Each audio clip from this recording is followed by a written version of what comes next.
And here we go. We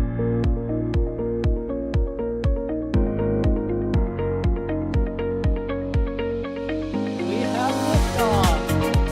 Propulsion continues to be nominal. R68 chamber pressure looks good. Doubling up. Roger, roll, Atlantis. Water towers fly! Yes! Tango down to nominal. Sliding down to SC off. Bring in SC off. Off.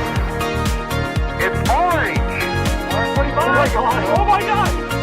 Decollage. Put that in the big bag, Eagle. 343 unfolds to go. Indeed. We rise together, back to the moon and beyond. If the methane would be igniting in the flare, correct? Yikes. Keep red. We don't need any more of these.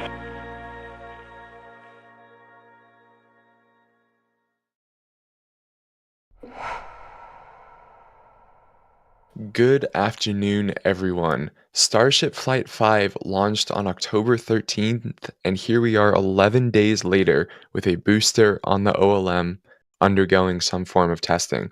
I see all the 5x5s in chat. Thank you very much for that. I'll be your host for part of today's stream. I am Trevor Sesnick, a writer here at NSF. Thankfully, though, I'm not alone. I have the experts when it comes to Starship with me. Alex, how you doing today? I'm doing fantastic. I'm actually, amazed by the views that we have today. You can see there splendid blue skies, nice weather, and of course, a booster on the Orbital Launch Mount. Yeah, and we'll get into what we're expecting in just a second, but I also want to shout out Kevin, Michael Reed, and Jay in the background. And then, of course, we have the whole crew out in Starbase with Jack and Mary, keeping all the cameras maintained. And I think we'll be getting Jack on later in today's stream. So thank you to all of those people for allowing this to happen. But with that, Alex, what are we expecting to see today? Well, today, hopefully, we're going to get a static fire test of Booster 13. That's going to be the booster, the super heavy booster for Starship's 6th flight. Kind of crazy to say that already, that we are on the 6th flight of Starship. But here we are. And right now, they are currently on the chill down of those lines. You can see those sort of white lines. They are not white. They are only white because they are frosty. So they're normally like grayish kind of looking. And so we've actually been observing these two pipes for the last 30 minutes or so, trying to guess when we should go live and everything. Because when these get frosty, that OLM vent, at least the one on the bottom of the two, is for the liquid oxygen, and so that's when the OLM vent starts, and that is gaseous oxygen that is being released from that pipe as they are flowing that through the pipe and conditioning it for propellant load, because that should be starting in about 30-40 minutes from now, perhaps a little bit more. We'll take a look at that. And yeah, the other pipe is for methane. They don't vent the methane. That's not really a good thing to do environmentally, and also safety hazard and things like that. They recapture that and send it back. So we don't see a vent for that, but we were seeing those two pipes getting frosty, and so we knew that we should be coming live here, because there's going to be a test very soon. And once we go through the propellant load, one of the things that it's different with the static fire test of a booster relative to, for example, a ship, is that we're going to see that bottom tank on the super heavy booster is going to be filled up almost completely. That's the liquid oxygen tank. But the methane tank is going to be filled like maybe a couple of rings or so. That is so that there's like some kind of counterweight to the thrust of the engines, hopefully getting all those 33 Raptor engines ignited. There's no launch today, though. Knock on wood. And so, yeah, right. We're not aiming for a launch today. That's why it's not going to be fully fueled and everything. Like, it's just a test. And actually, the Raptors are not going to be even firing for full thrust either, because otherwise it will lift off and everything.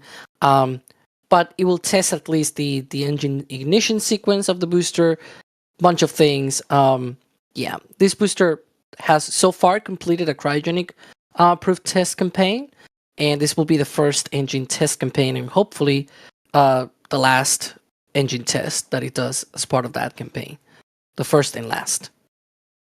Yeah, that would be awesome. I do want to just say, since I see a lot of people asking in chat, it seems like YouTube is having some problems today on the live streaming, and the stream is healthy from our side, and it seems that especially those in Europe may be having some issues, as well as some parts of the US. So you can try refreshing. It's fine here. Yeah, for but the sorry, record. there's nothing we can do about it. It's on Yeah. YouTube's side. Hopefully it gets better. But Yeah, yeah, Alex, thank you for that. even within Certainly. Go ahead. I was gonna mention, because even within Europe, it seems like it also depends. It's working well for me. I'm from Spain, so like if you are from another part of Europe, that might be a bit different though. Yeah. Let's see. As always, I just want to remind y'all, if you have any questions, make sure you tag us in chat with the @NASASpaceflight, and we will do our best to get to them. But to start off, I want to thank some people real quick who have already been gifting a ridiculous number of Red Team memberships. Ali has gifted 50 so far, and then Jared has gifted 40. So thank you both very much for all of that. In addition to Bideford, another regular around here, gifted 5 Red Team memberships, or sorry, 15 Red Team, 20 Red Team memberships. So thank you all very much for gifting those memberships. And if you got one of those, as always, make sure you thank that person who gifted it to you in chat, and check out the awesome photos and member content that you get. Let's see. Here's a question for you from Supersonic Retro Propulsion, awesome name, asking, what has been the shortest time between a booster static fire and launch so far? Do you have that information available to you, Alex? I don't have the dates, but I believe it must have been, just off the top of my head, it might have been booster 11 for flight 4, because that was in April. Yeah, because so here's the thing: booster 7 was like over multiple months before flight 1. Booster 9 was in August, and the flight was in November. That was actually very similar as well with booster 12. Booster 12 was also in August for flight 5. Flight 3 was in December. Booster 10 for flight 3. That was 3 months essentially, or 2.5 months from static fire to the launch. And for booster 11, flight 4, the flight was in June, early June, and the booster static fire test campaign, I believe it was early April, something like that. So it might have been like 2 months. So just off the top of my head, I think it was that, just about 2 months. So about, flight 4. Some people saying flight 4, booster 11. So yeah, I was remembering correctly then. They do have more concrete dates, like 62 days or something like that. Some people are saying in chat. Yeah, I'm just doing off the top of my head memory here. Right. Yeah, I think in general it seemed, from what I remember, the timeline from flight 3 to 4 was generally quite a bit quicker than 4 to 5, since they had less major modifications to do. And of course, there was all of the regulatory stuff that SpaceX had to work through. So, yeah. Yeah. And, also for flight 4, they had tested, at least ship 29 was like, they did a spin prime test before flight 3. They had to obviously remove it from suborbital pad B because, they were launching Starship on that same week. Then they rolled back again, and they tested that very shortly after the launch, because it was on suborbital pad instead of the orbital pad. But the orbital pad was able to, I think it was like 3 or 4 weeks after after the launch. So seeing, we saw booster 12 already being placed here on the OLM after the catch, right, on Flight 5. Now seeing a booster, seemingly we're like 11 days after that launch, now being here on the pad is like, sort of like having, right, cutting in half that time that we saw for Flight 3 to Flight 4 in terms of the how soon they were able to put back a booster for a test on the Orbital Launch Mount. Yeah, I mean, this is just right what we've expected from the Starship program for some time, that once they solve some of the initial problems, once they've worked through all of the regulatory approval, the flight rate is going to just start, it's going to start that exponential curve. And it'll be a very exciting coming few years. And someone was actually pointing out in chat, it'll be amazing when this is like sort of like Falcon 9. We saw today a Starlink launch from Vandenberg. It happened like 4.5 days after the previous one. We saw yesterday a Starlink launch out of the Cape. That same launch pad is already being prepared for a launch 2 days from now. So it's like 3 days between launches. It's going to become really mind-blowing seeing a vehicle the size of Starship being turned around this fast. Like, and not just the vehicle itself, but like the launch pad. Yeah, I mean, in 2024, if you look at Falcon, they've launched an average of basically every 2.8, 2.9 days, somewhere in there. And we know that Starship is going to be capable of way more than that. Right, they're building this from the ground up to be capable of thousands of launches per year. So let's see. Thanking a few more people. Lewis became a Pad Red member. Alfie Boy became a Capcom member. Welcome to our members Discord server. Make sure you say hi to everyone in there and enjoy all of the conversations that go on. It's a fun place to be. Taggart with the super chat saying, thanks for everything, guys. Love the consistent coverage. Let's go Flight 6. Let's go Flight 6 indeed. Patricia with the super chat saying, can't wait for my booster catch patch to arrive. Yeah, Pauline did such good work for those. Really was phenomenal. Let's see. Rankly gifted a Red Team membership. Thank you very much. Plutonium239 with a super chat saying, you can use the hot saging ring to cook bacon. We're going to need a big spatula. Yeah, a reusable place to cook bacon, since they just got it. They just got the hot saging ring from Flight 5 out of the water, a day or two ago? Yeah. In fact, they were doing that, I believe, as they were rolling. I think it was either rolling or lifting Booster 13. Either way, like, it was around the same time as they were doing that. Yeah. But I have some exciting news for everyone. We have another person joining us. D, welcome to the live stream. Thank you very much. Always happy to be here, and this is a bit different from my usual sort of voice live stream, so I'm really excited to be on here today. Yeah, it should be a lot more engines than you're used to watching be lit. Most definitely more engines than usual. Also less bacon. Speaking of those engines, Alex, what are you expecting the T0 to be at this point? Right, obviously we're not into propellant load yet, but based on the venting, like, what are you expecting time-wise? Yeah, that's a great question. So, we've been looking at the tank farm and the whole conditioning process and everything. It's usually, about four hours more or less from the Pope vent, as we call it. Is one of those. So it's currently a bit quiet right now, but because at this point of the process, it sort of does that. It's like this vertical vent that comes up that is part of the process of conditioning the tank farm because there's a bunch of stuff that needs to flow that is very cold, and the things that are there you go. That's the Pope vent.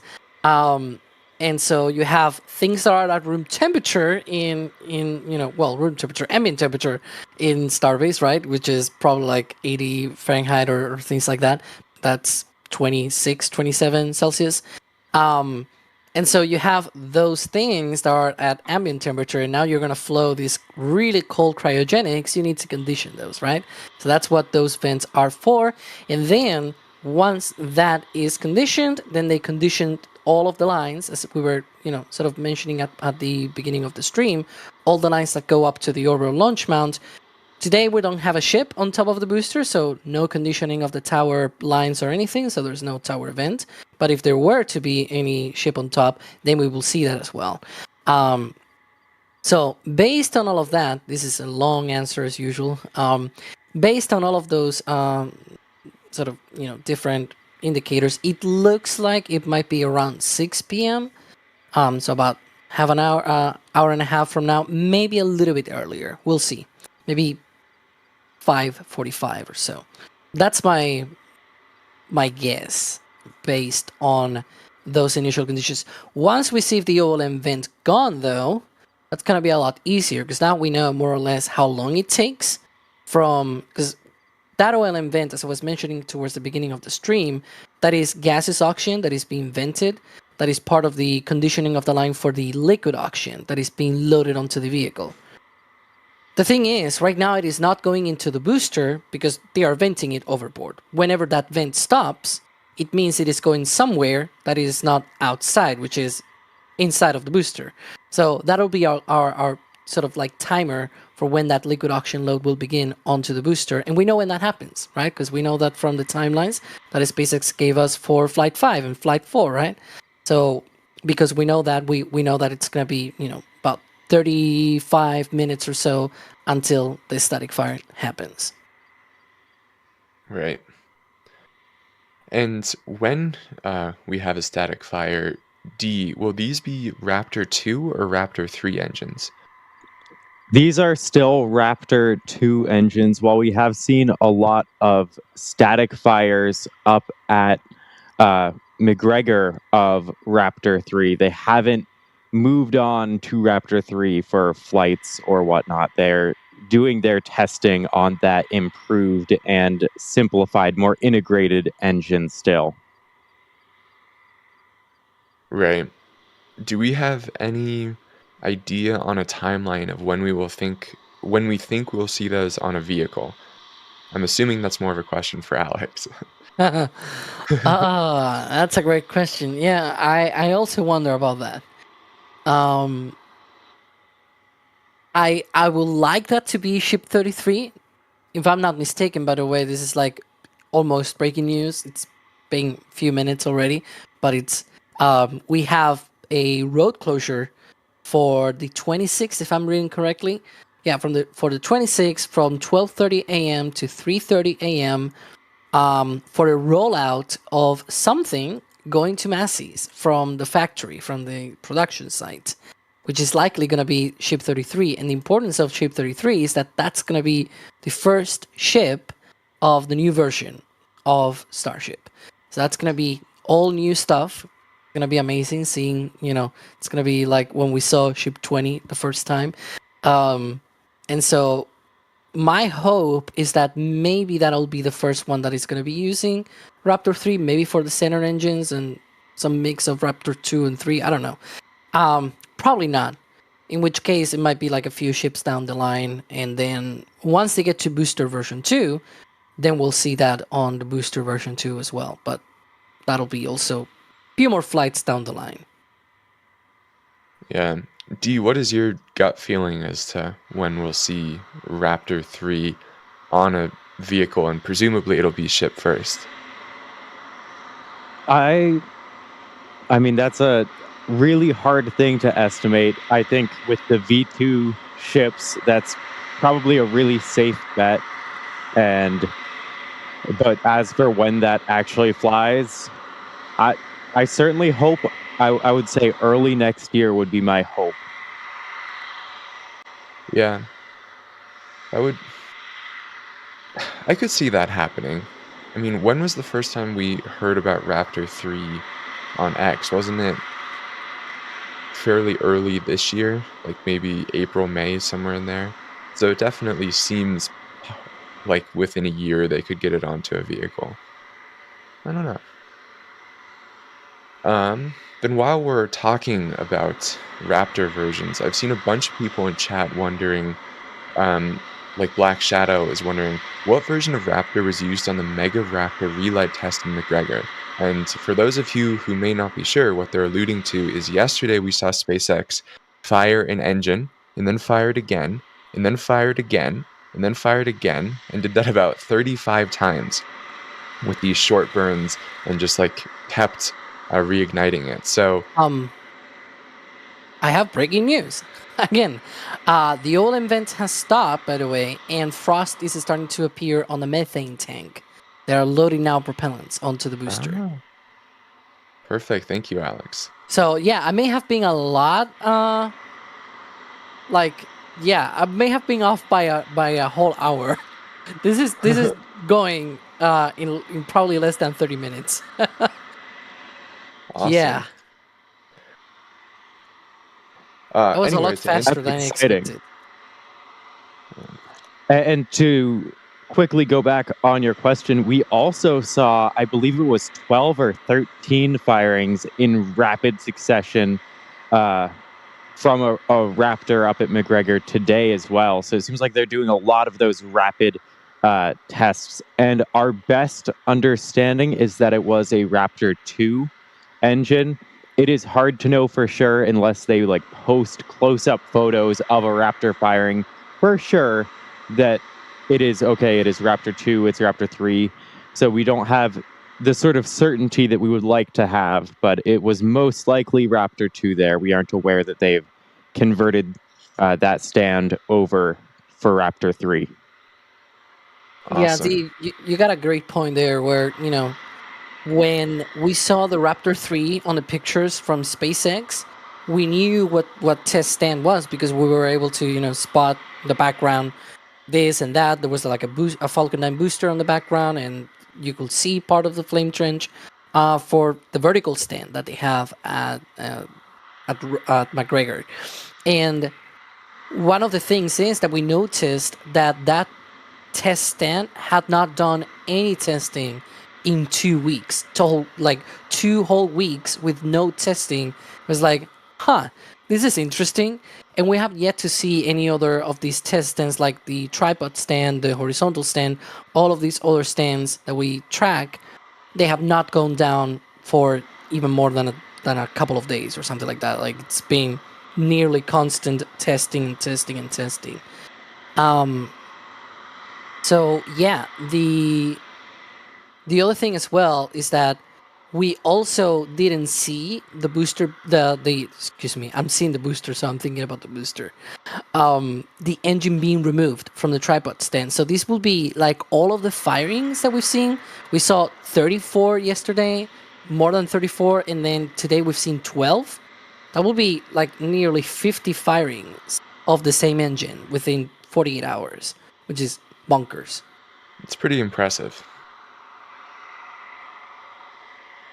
Yeah, I mean, we're used to Merlins and them flying and getting reused, but seeing that super rapid reflight, it's not like they're doing a firing, doing an inspection, and going back to it. It's just one firing after another. And wow, that ground support equipment is quite loud. Yeah, it looks It is. It was depressing. Alex, what are we seeing? Because shouldn't we also be seeing the subcooler vents by now? Well, the subcoolers are related to the methane subcoolers should be venting, but sometimes they also load into them without really venting that much. So I don't know. They were doing some venting there, sure, but sometimes we see that kind of thing. I have no idea, to be fair. You can see there that venting, but it's it's continuous, but also intermittent. You know what I mean, right? Yeah. Might be testing the new cowbell vents. You can see there, for those more experienced, they are not the squarish ones, right? They are more rounded now on Booster 13. So, if I'm gonna be honest, I have no idea what they're doing right now. It doesn't track. As I was saying before, it was like a whole hour before I expected Propellant to start. So they may be doing something different. Also, I should mention, by the way, this is also like breaking news. The closure for today, it was going to be at first from 8 a.m. to 8 p.m., but it has been extended to 11 p.m. Central, which means there's a lot of more time for them to test stuff today. Yeah. Yeah, this could be all part of the plan. But with that, we'll of course stay live throughout the booster doing whatever it does. So Alex may have cursed it when he said that it will be within half an hour. Yeah, I mean, it happened. I was saying at the beginning, oh, it's like an hour and a half, and then suddenly we start seeing frost and like the old event disappears and everything. Those are, usual signs of their of them essentially loading propellant. So it was like, yeah, well then I was off by 1 hour, but maybe they're doing something different, and then that would explain why I was off, right? And maybe they do the actual propellant load properly later. We'll see. Right. Anyway, going into some more support, because we've already had a bunch of very generous people. El Mary with the super chat saying, "Thank you all for your coverage. NSF is the best." Thank you very much, Ellie. Rankley with a super chat saying, "It's outright bananas that we're watching a flight readiness static fire less than 2 weeks after a booster catch." It really is crazy when you think about it. Like, this program is starting to move quickly for sure. And just wait until we have like them using flight proven boosters and don't even have to do this every time. That'll be awesome. Catboy Rocketry is saying, "Stream is on X as well in 1080p for the spinny ballers." Yeah, if you're still having problems, we are streaming on X as always on the @NASASpaceflight page. Ethereal Swordsman is saying YouTube outages are being reported across all the US, but only live streams. Additionally, it's only on browser. The mobile app is working. There's another thing to try if you're having problems. Space Pope with a $50 super chat saying, "Space be with you." And in another $50 super chat saying, "Bless this test." Bless this test indeed. Let's hope for some excitement. Josh with a super chat saying, "Is there anything on the exterior of B-13 that stands out to you as different from past boosters?" That sounds like another question for Alex. I certainly don't know. I mean, apart from the cowbell bands, there's also like that little square thing on the. So you can see there's like the two cowbell vents, and then there's like a vent on the left and a vent on the right. The vent on the right, you can see there's like a boxy thing on the bottom. I have no idea what that is. I believe that was not there on Booster 12, because if I remember correctly, this was going to be the first one that had that. I remember when we saw that common dome section and it had that square, I was like, huh, that's new. Another thing, Booster 13 was produced late enough that the top dome, the forward dome of the booster, does not have the old methane tank vents in it, that they have not been used. Those were not being used for like the past 2 or 3 boosters. But they still had those. They had retrofitted new vents and everything. But Booster 13 doesn't have those because it was late enough that they were able to make it from scratch without those. There are a few differences as well. Like, it also includes the new flight termination system on the liquid oxygen tank and things like that. There are things are not new, a continuation sort of, but it keeps them at the very least. I've got to say, I love this light that we have right now. Getting to see like sort of different colors on the booster as the light reflects off, and as we watch this venting and those cowbell vents go. I'm loving this view. Yeah, it is quite cool.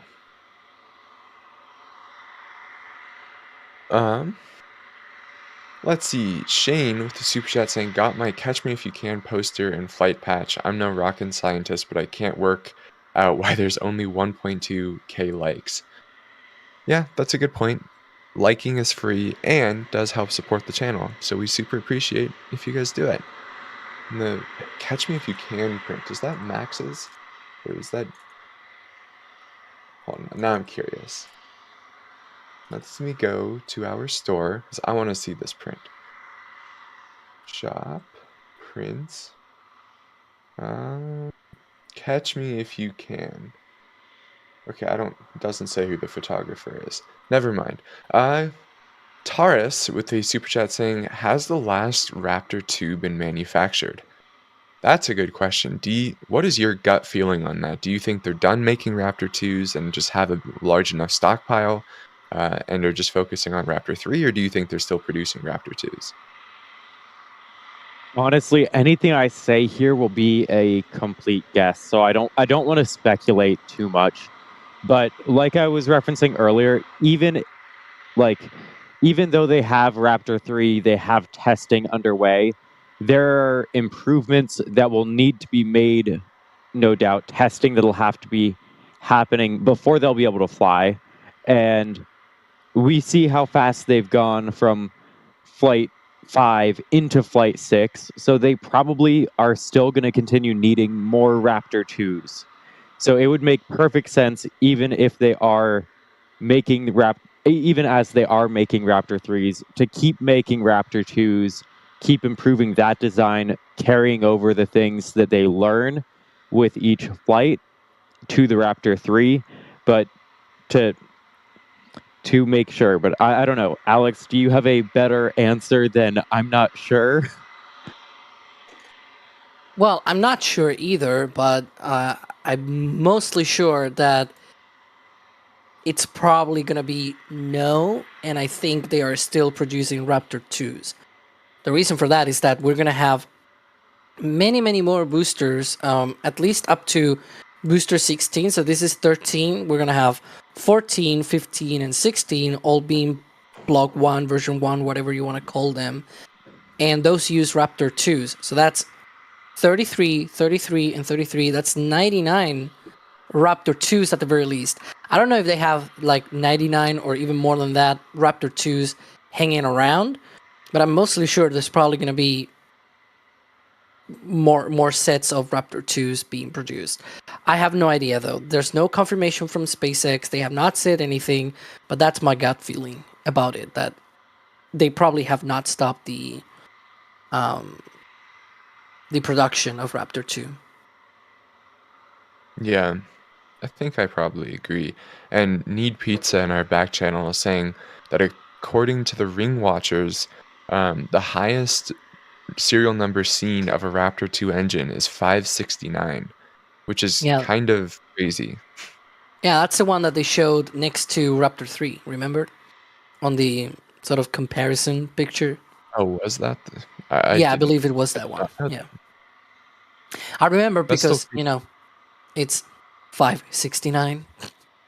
We think that they've skipped some serial numbers though, right?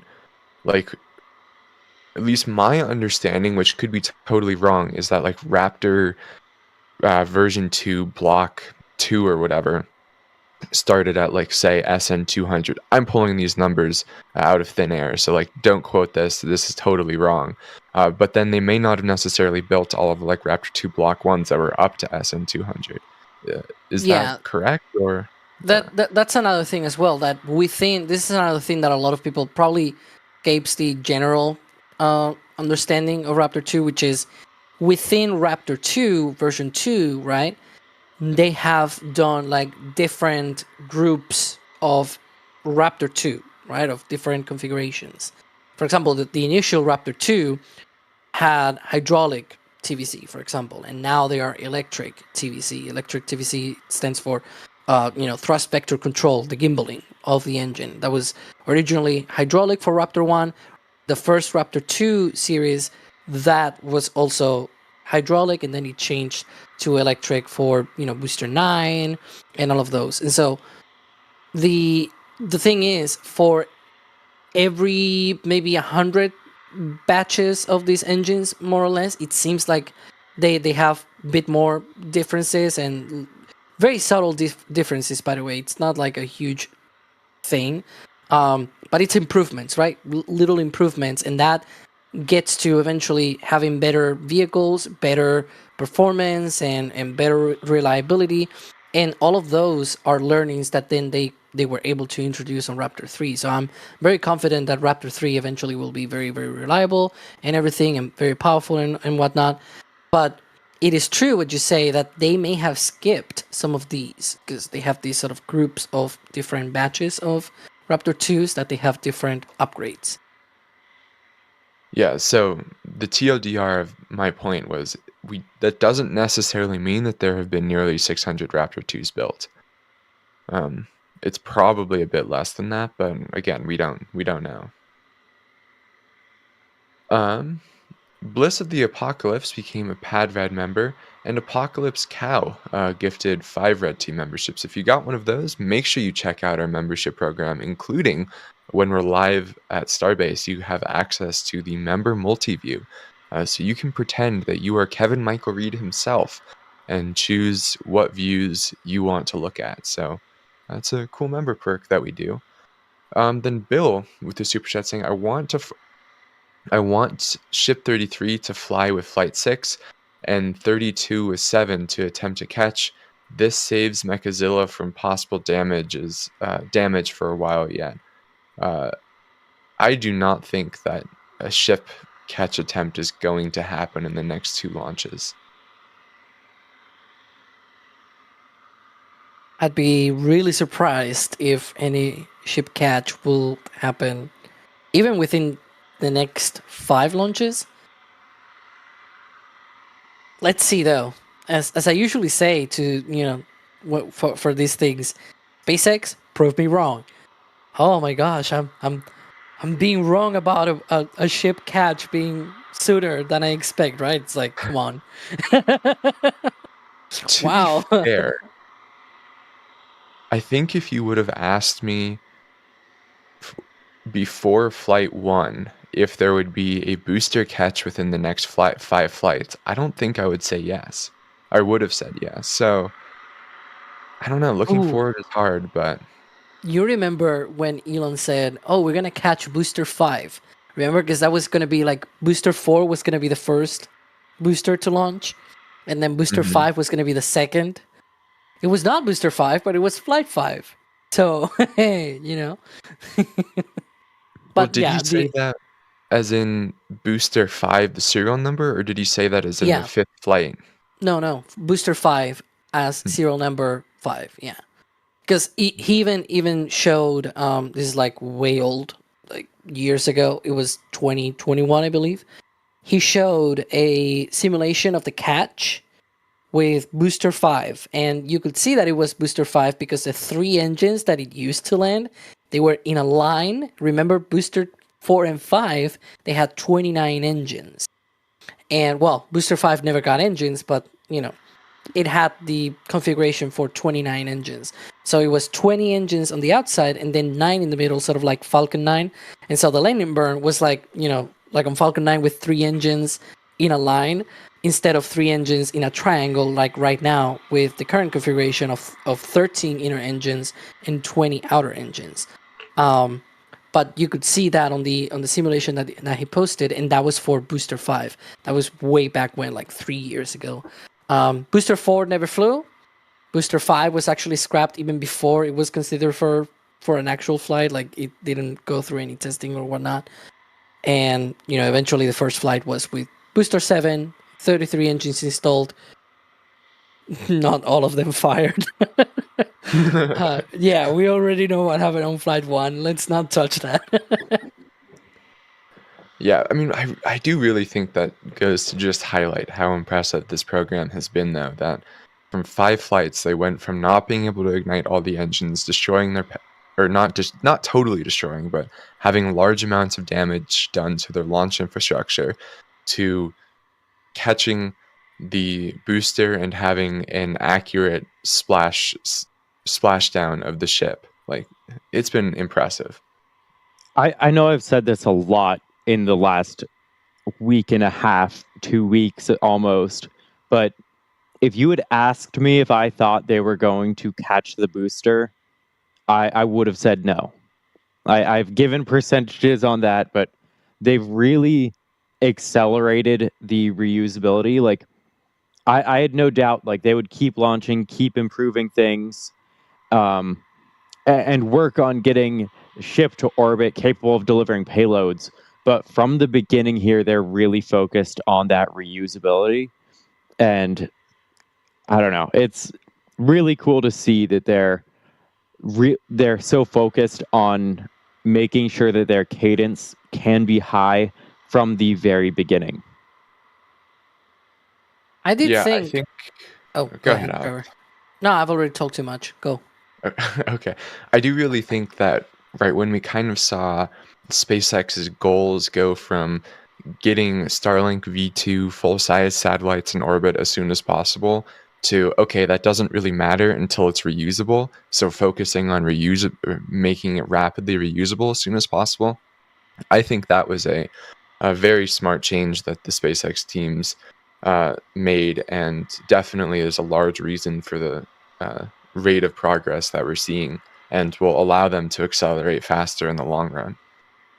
Yeah, I gotta say though, I did say before the launch happened, both on a flame trench and also on the stakeout stream, that if they had the command to go for the tower catch, right? Because they had this whole thing of during flight and during the boost back burn, they needed to actually confirm.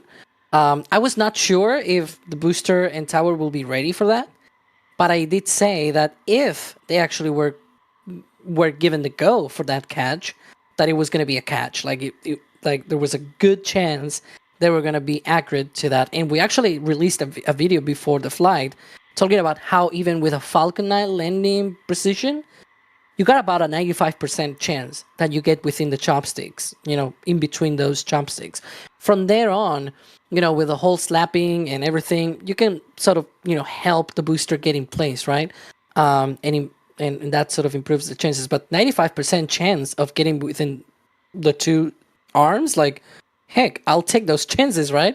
And so, yeah, that's why I thought, yeah, it's gonna be catching. But one thing to note for that question about when it's gonna be the ship caught and everything, I've seen some people mentioning that perhaps that's gonna be on this flight. I do not believe that's gonna be in this flight. Again, prove me wrong, SpaceX, right?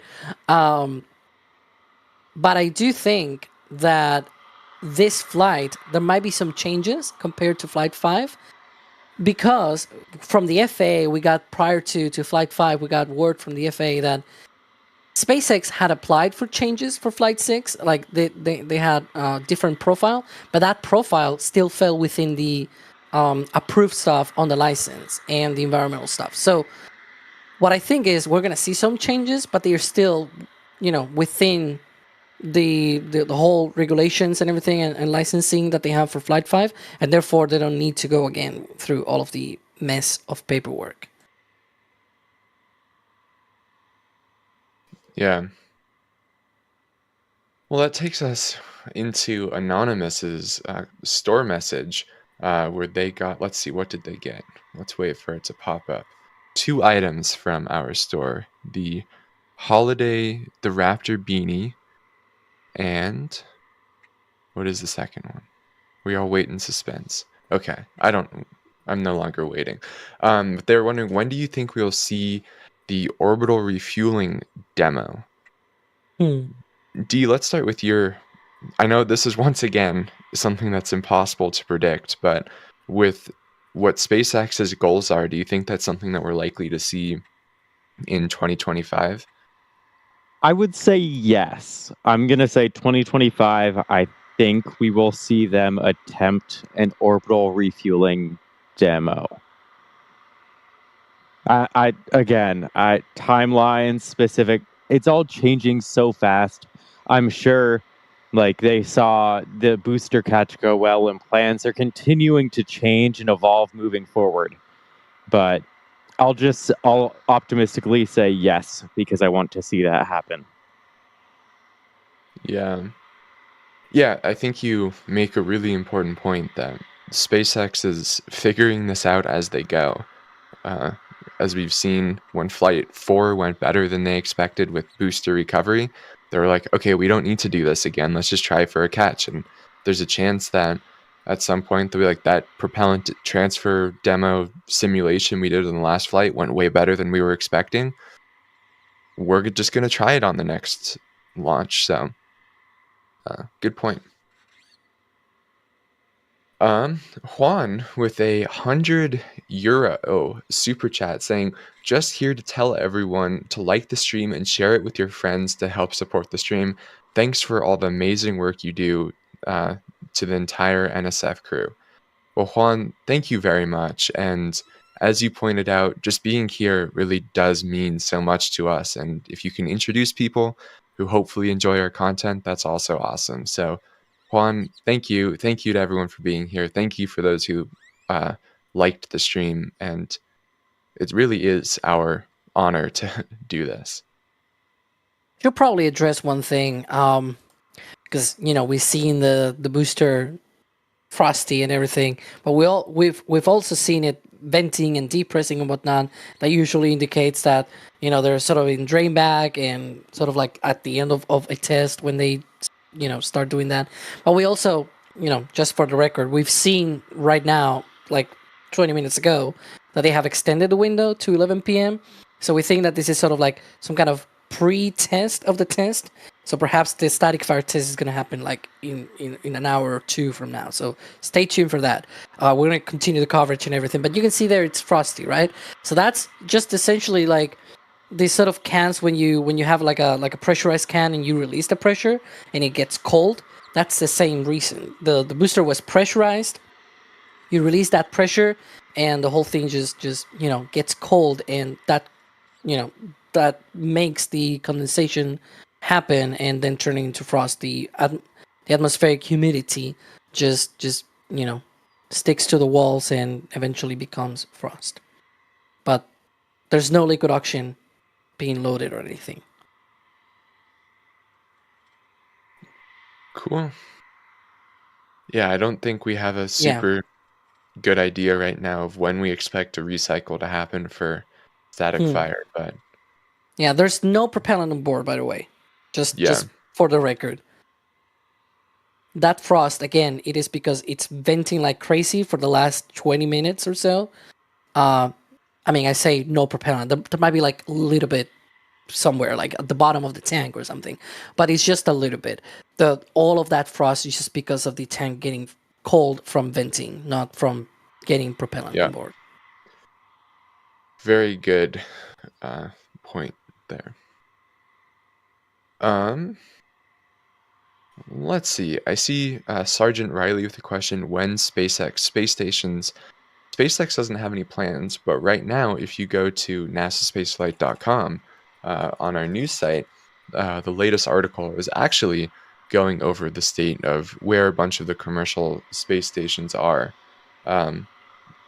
Where obviously with the ISS being retired sooner than later in 2030, going over where VAST is, where Axiom is, where Orbital Reef is. So go check that out.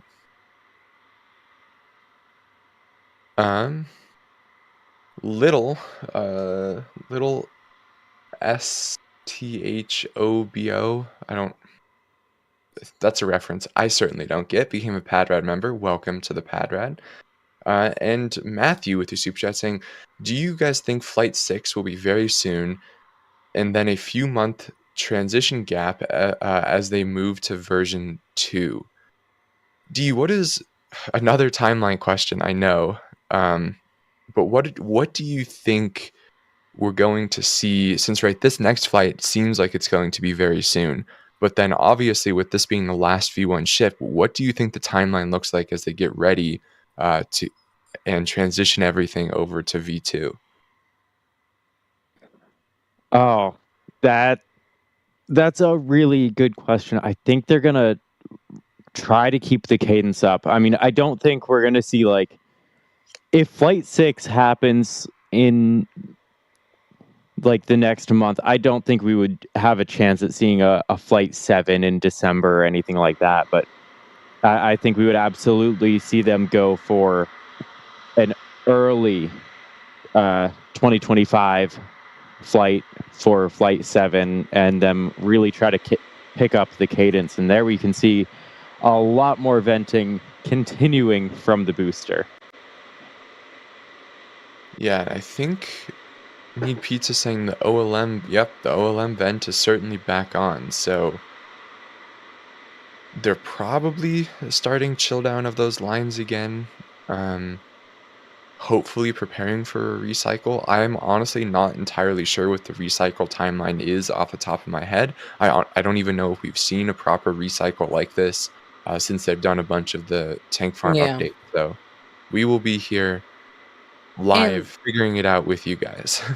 And it also it sometimes depends on what they of what they want to do, but so based on what we've seen so far, what I think they've been doing is some kind of proof test of the booster, or at least that's what it looked like. One of the things that happened though that seemed weird to me was that we did not see the methane subcoolers. So the subcoolers on the methane side on the methane side of the tank farm, there are 4 of them. 3 of them are dedicated to load the booster, and they usually go completely off the rails. They go crazy when they start methane load.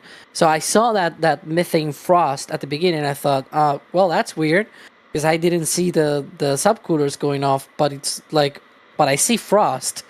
You know what? It might have been some kind of proof testing with like nitrogen or something. In which case, they may need to recycle that side of the tank farm. I have no idea, to be honest. So we'll see how long it takes. But this is what it looked like. I have most confidence that we're gonna see a static fire test in the next few hours, precisely because of that. Precisely because that that closure has been extended to 11 p.m. Hopefully it's not too late though. I think a lot of people here want to go to sleep today, right? So let's hope it is as soon as possible. Probably in the next couple of hours, probably, but we'll see. Something cool about these vents that we saw during Flight 5 is the vapor, the condensation that forms really settles down in the salt flats area. So we had cameras all around there at our different areas, and we were able to see the level of the condensation, and it actually it rose up dramatically when the sonic booms of reentry hit. Of course, when it's the afternoon like this, it's a lot hotter out, so the condensation will sort of evaporate a lot more quickly. But when the conditions are right, even if it's not a foggy day, that will hang around a lot more and settle out across the landscape, potentially providing some really cool shots.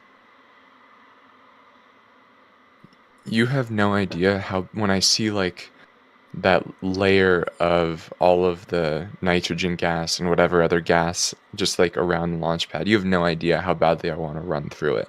It seems like it'd be so fun for the 5 seconds that I remain conscious.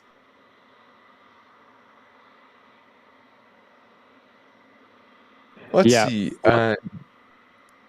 Sorry, I was just going to say, like, when I was first reviewing some of my footage from that, and I knew, okay, booster should be coming up for landing here soon, and then I basically just watched the screen go white as the fog rose up and then descended back down. And I was so excited at that moment. Yeah. James with the storm message saying, "Thank you so much for the t-shirts. Raptor is my favorite engine." Raptor is a very cool engine. We also have the Merlin, the RS-25, the BE4, which we actually just got those really cool shots today from David Limp and Blue Origin of New Glenn with its 7 BE4s installed. Yeah, thanks for your support. Then R. Mill with the super chat saying, "NSF says no catch in next 5. Elon, hold my beer." Yes, we always want to be proven wrong, to be very clear. We think a catch in the next 5 may be unlikely, but it's certainly not impossible. And their timelines are certainly ambitious, and their goals are ambitious. So, Yeah, I mean, as I was saying before, Elon says, "Hold my beer." I says, "Yeah, prove me wrong," right? Like, when I say that, it's because I would love to be wrong about that. Essentially, when he said something like 1,000 Starship launches in 2028, like that's crazy. But hey, if you get 10% of that, sure, I'll take it, right?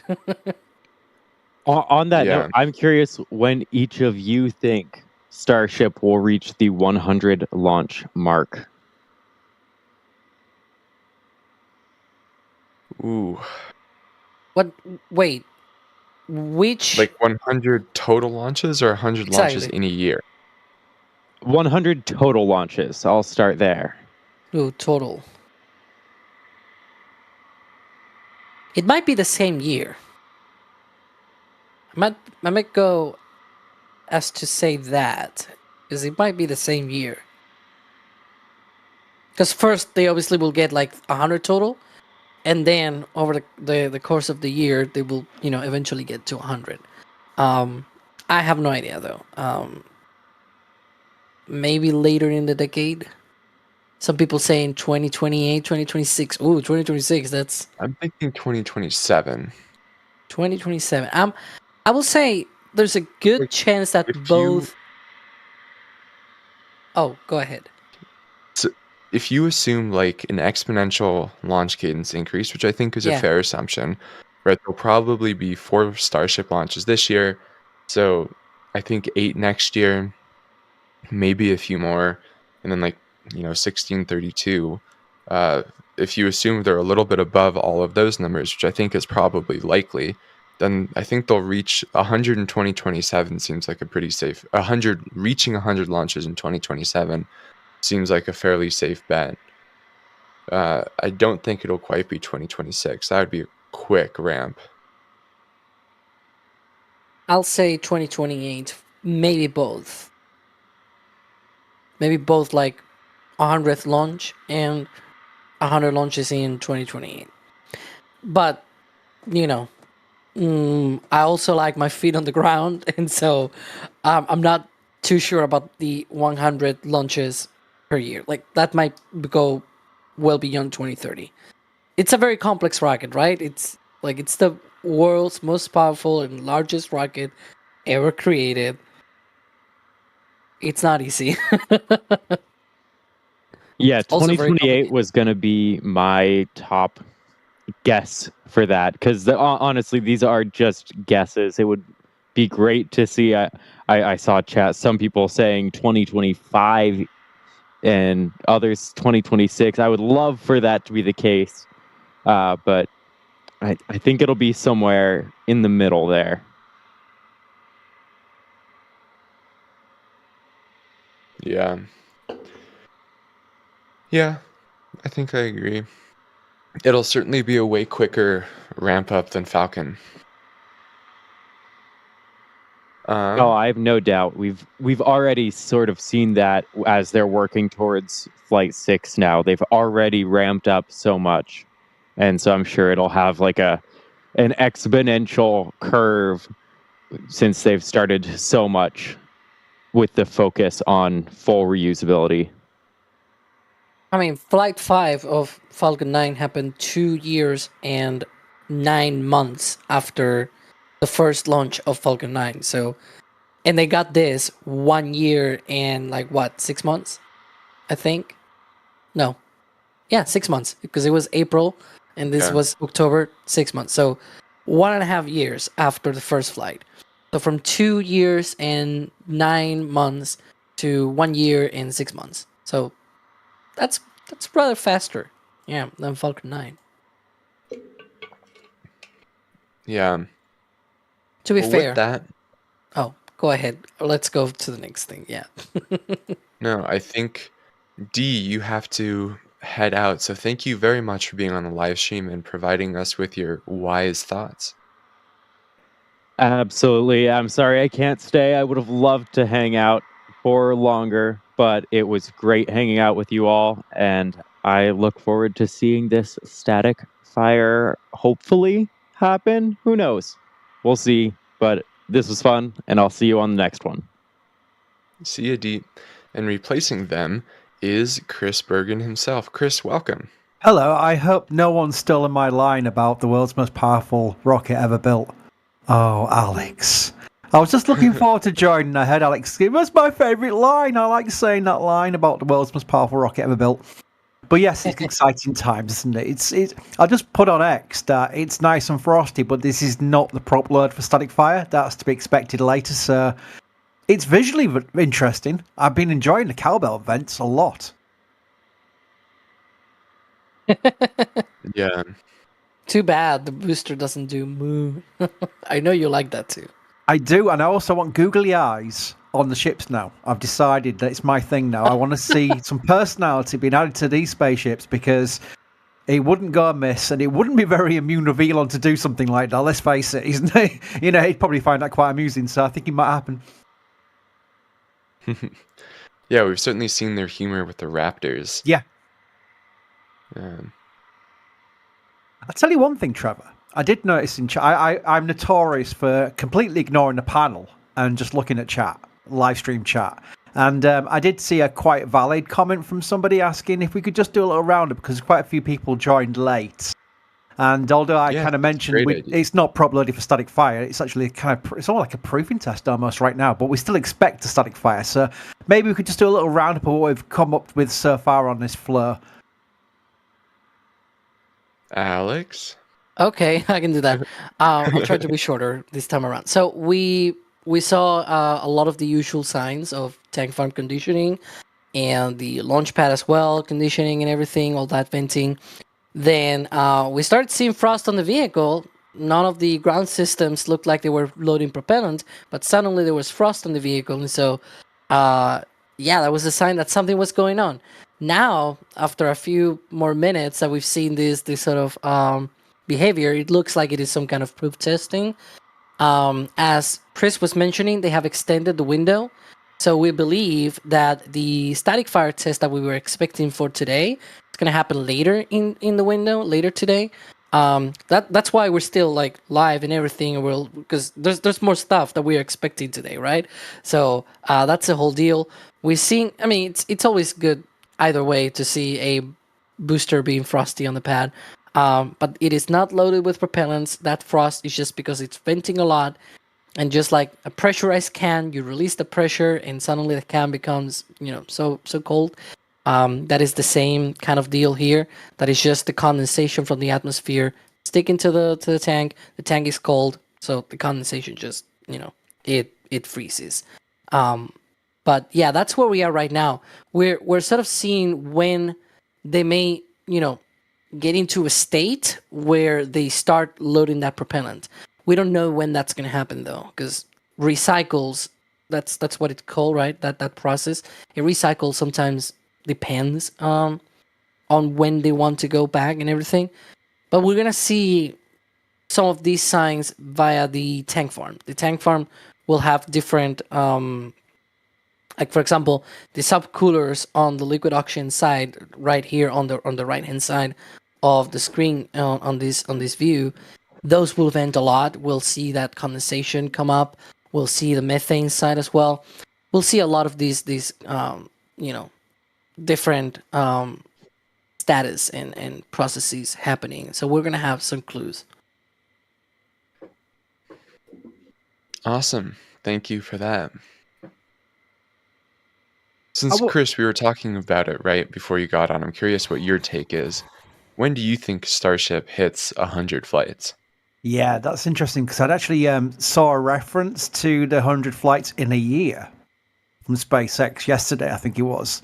And I did ask the question, when will we expect that same post on X from SpaceX, but instead of saying Falcon 9, saying Starship?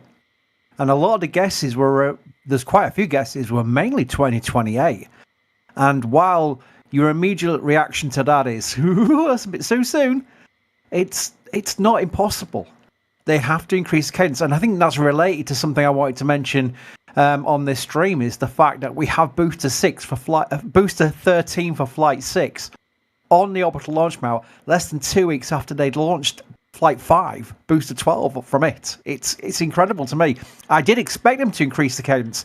I fully expected it to be a major goal of SpaceX to reduce the timeline between flights, but I'd never imagined this turnaround. This is really impressive. And that's a very good sign, because not only did it launch from their Flight 5, but it had the landing burn on it. That was something that could have easily caused more issues with the pad, more damage. I think the water deluge system has worked a treat since they've installed it, so that's obviously helping things. But overall, I think that just the design, the way they've learned from the first flight, has been very impressive to allow for this fast turnaround. So to get back onto the question you asked me, I went down a rabbit hole there. I think before the end of the decade. And I'm being conservative because we do know that Elon wants to go to Mars. He wants Starship to Mars, and it's going to take a lot of flights. He wants humans to Mars, and he said in his own words, I think he used the word thousands of flights before he puts a crew on a Starship. I don't think, maybe that'd be an exaggeration. Hundreds, maybe. That might make more sense, and maybe even less than that. Because we're looking at Polaris with Starship, with all those missions, which we're going to see before even they do the planned missions to Mars. So, should we go for 2029? There we go. Chat, I want your ideas, because I am guessing. I am really guessing. I've got no kind of like timeline in front of me where some secret PDF from SpaceX was sent to me saying what the plan was for the manifests and how they're going to increase the cadence. We are guessing on this one. But 100 flights. The first 100 flights, and then the second question being when 100 flights in a year. So I'm going 2028, 2029 for both.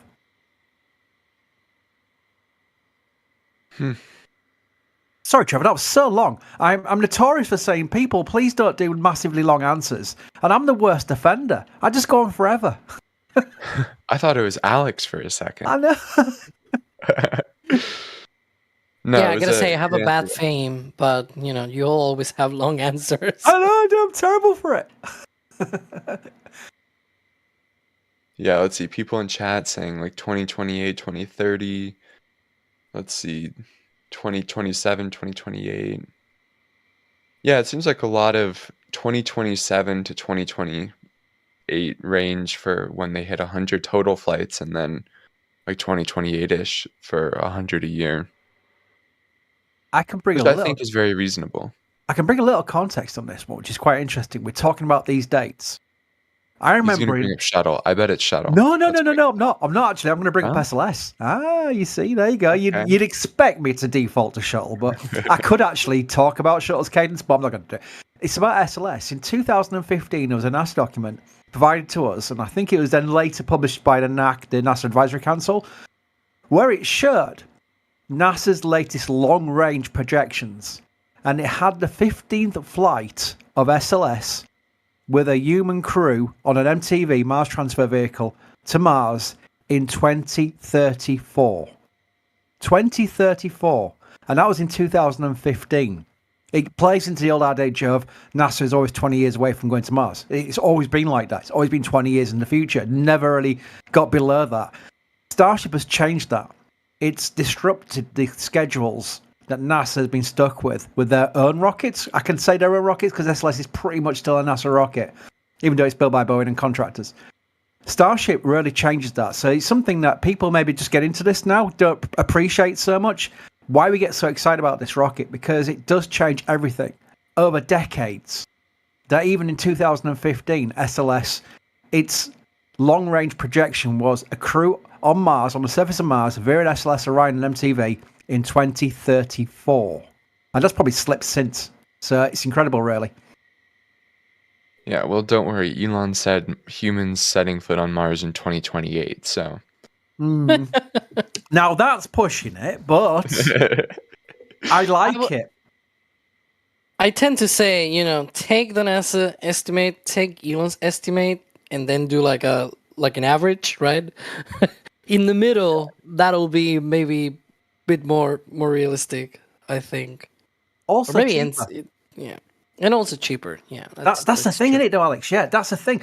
You can't really blame NASA's long-range schedules. You can't say it's denoted by the fact of their technology. It's not denoted by the fact it's SLS.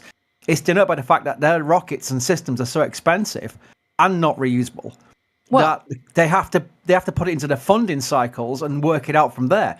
Whereas Starship it changes that as well. It's also the fact. I was also thinking SLS. You said what was it? The 12th or the 15th launch? The 13th. It was the 13th launch. Okay. Yeah.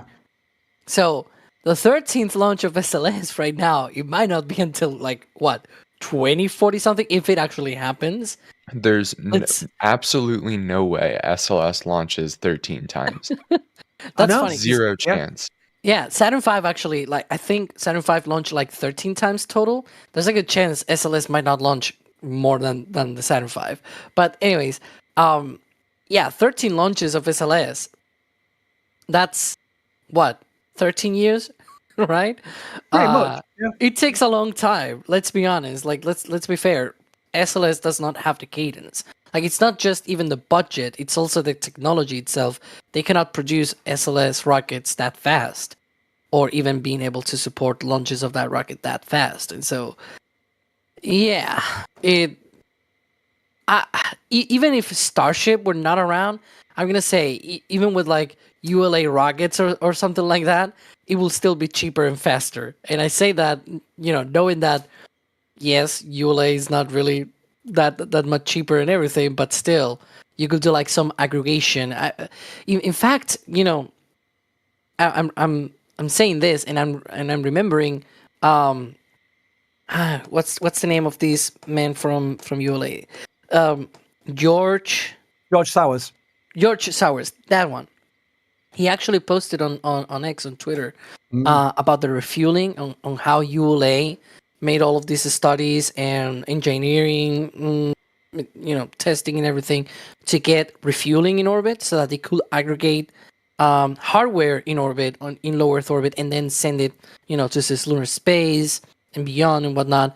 And that he's glad that at least SpaceX is going to try that. And he had this convo with Elon and everything. So yeah, it could have been done many, many years ago.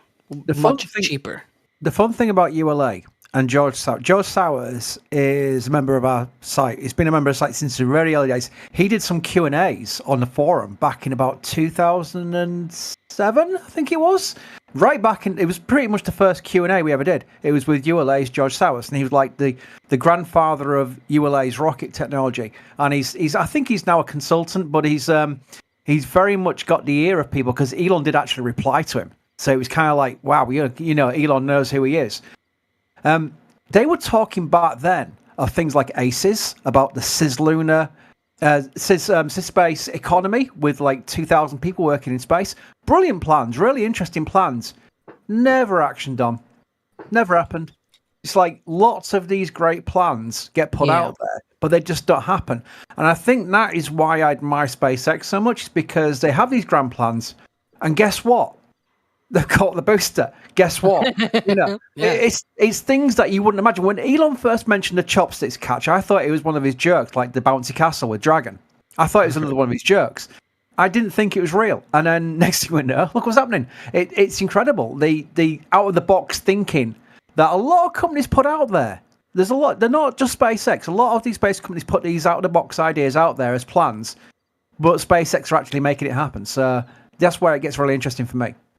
Have you read Reentry yet, Chris? No, I've got it. I was going to do a nice picture of me next. Well, not my face. No one will see my face. I'm going to put a picture of me holding the book, right, saying, Eric Berger, look, I got your book. Because Eric's great. I like Eric, and I want him to do well. So I'd used it the way to sort of like link it so other people will buy it as well, help him. Because, Eric's a great friend of NSF, and we like him. I've not had a chance to read it. You know what I'm like, Trevor. I've got so much to do. Yeah. I just don't get a chance to sit down and read a book. I'm hoping that my round ball team, York City, have a big away day somewhere down south, and I get the day off from Daz, and I can go and read it on the train. So that's my idea. Yeah. Anyway, where I was going with that, there's a section of re-entry, and by the way, for anyone who hasn't read it yet, like seriously, go read it. It's so good, as you would expect from Eric. But there was a section where he was talking about just the phrasing difference between what NASA says and what Elon says. Like NASA, right? They want to put they want to put a person on the moon. They want to put a person on Mars. Whereas Elon and SpaceX, they talk about colonizing the moon and colonizing Mars. They don't care about just putting, 1, 2, 3 missions or whatever up to have footprints on the moon and then come back. They want to build some launch infrastructure that allows for them to put tens of thousands of people, hundreds of thousands of people on these other planets. And I think that really is super inspiring. Yeah, I'm looking forward to reading it. Really, I've had people who are in the industry saying, "Have you read it yet?" And like, no, I've said the same thing I said to you, Trevor. And I said it's one of the most important, one of the most important books. I'm going to read out a DM. I won't mention who he is, but he's quite a high-ranking NASA guy. Hang on one second. Have you read Re-Entry yet? It's one of the most important creative works in space since The Dream is Alive. I'm about halfway through it. And I know this person, I won't read his name out, obviously. I know who this guy is. He is pretty high up at NASA. So that is a real kind of like insight into how good this book is. Yeah, would highly recommend. Yeah, it just goes back to my original point. Like, I just do not see. I bet SLS and Orion is used for like 4 or 5 crewed landings on the moon at most. And then after that, public loses interest in it and they cancel it. And hopefully by then, right, Starship or New Glenn or any of these commercial providers will be able to offer the service at literally several orders of magnitude cheaper of a cost.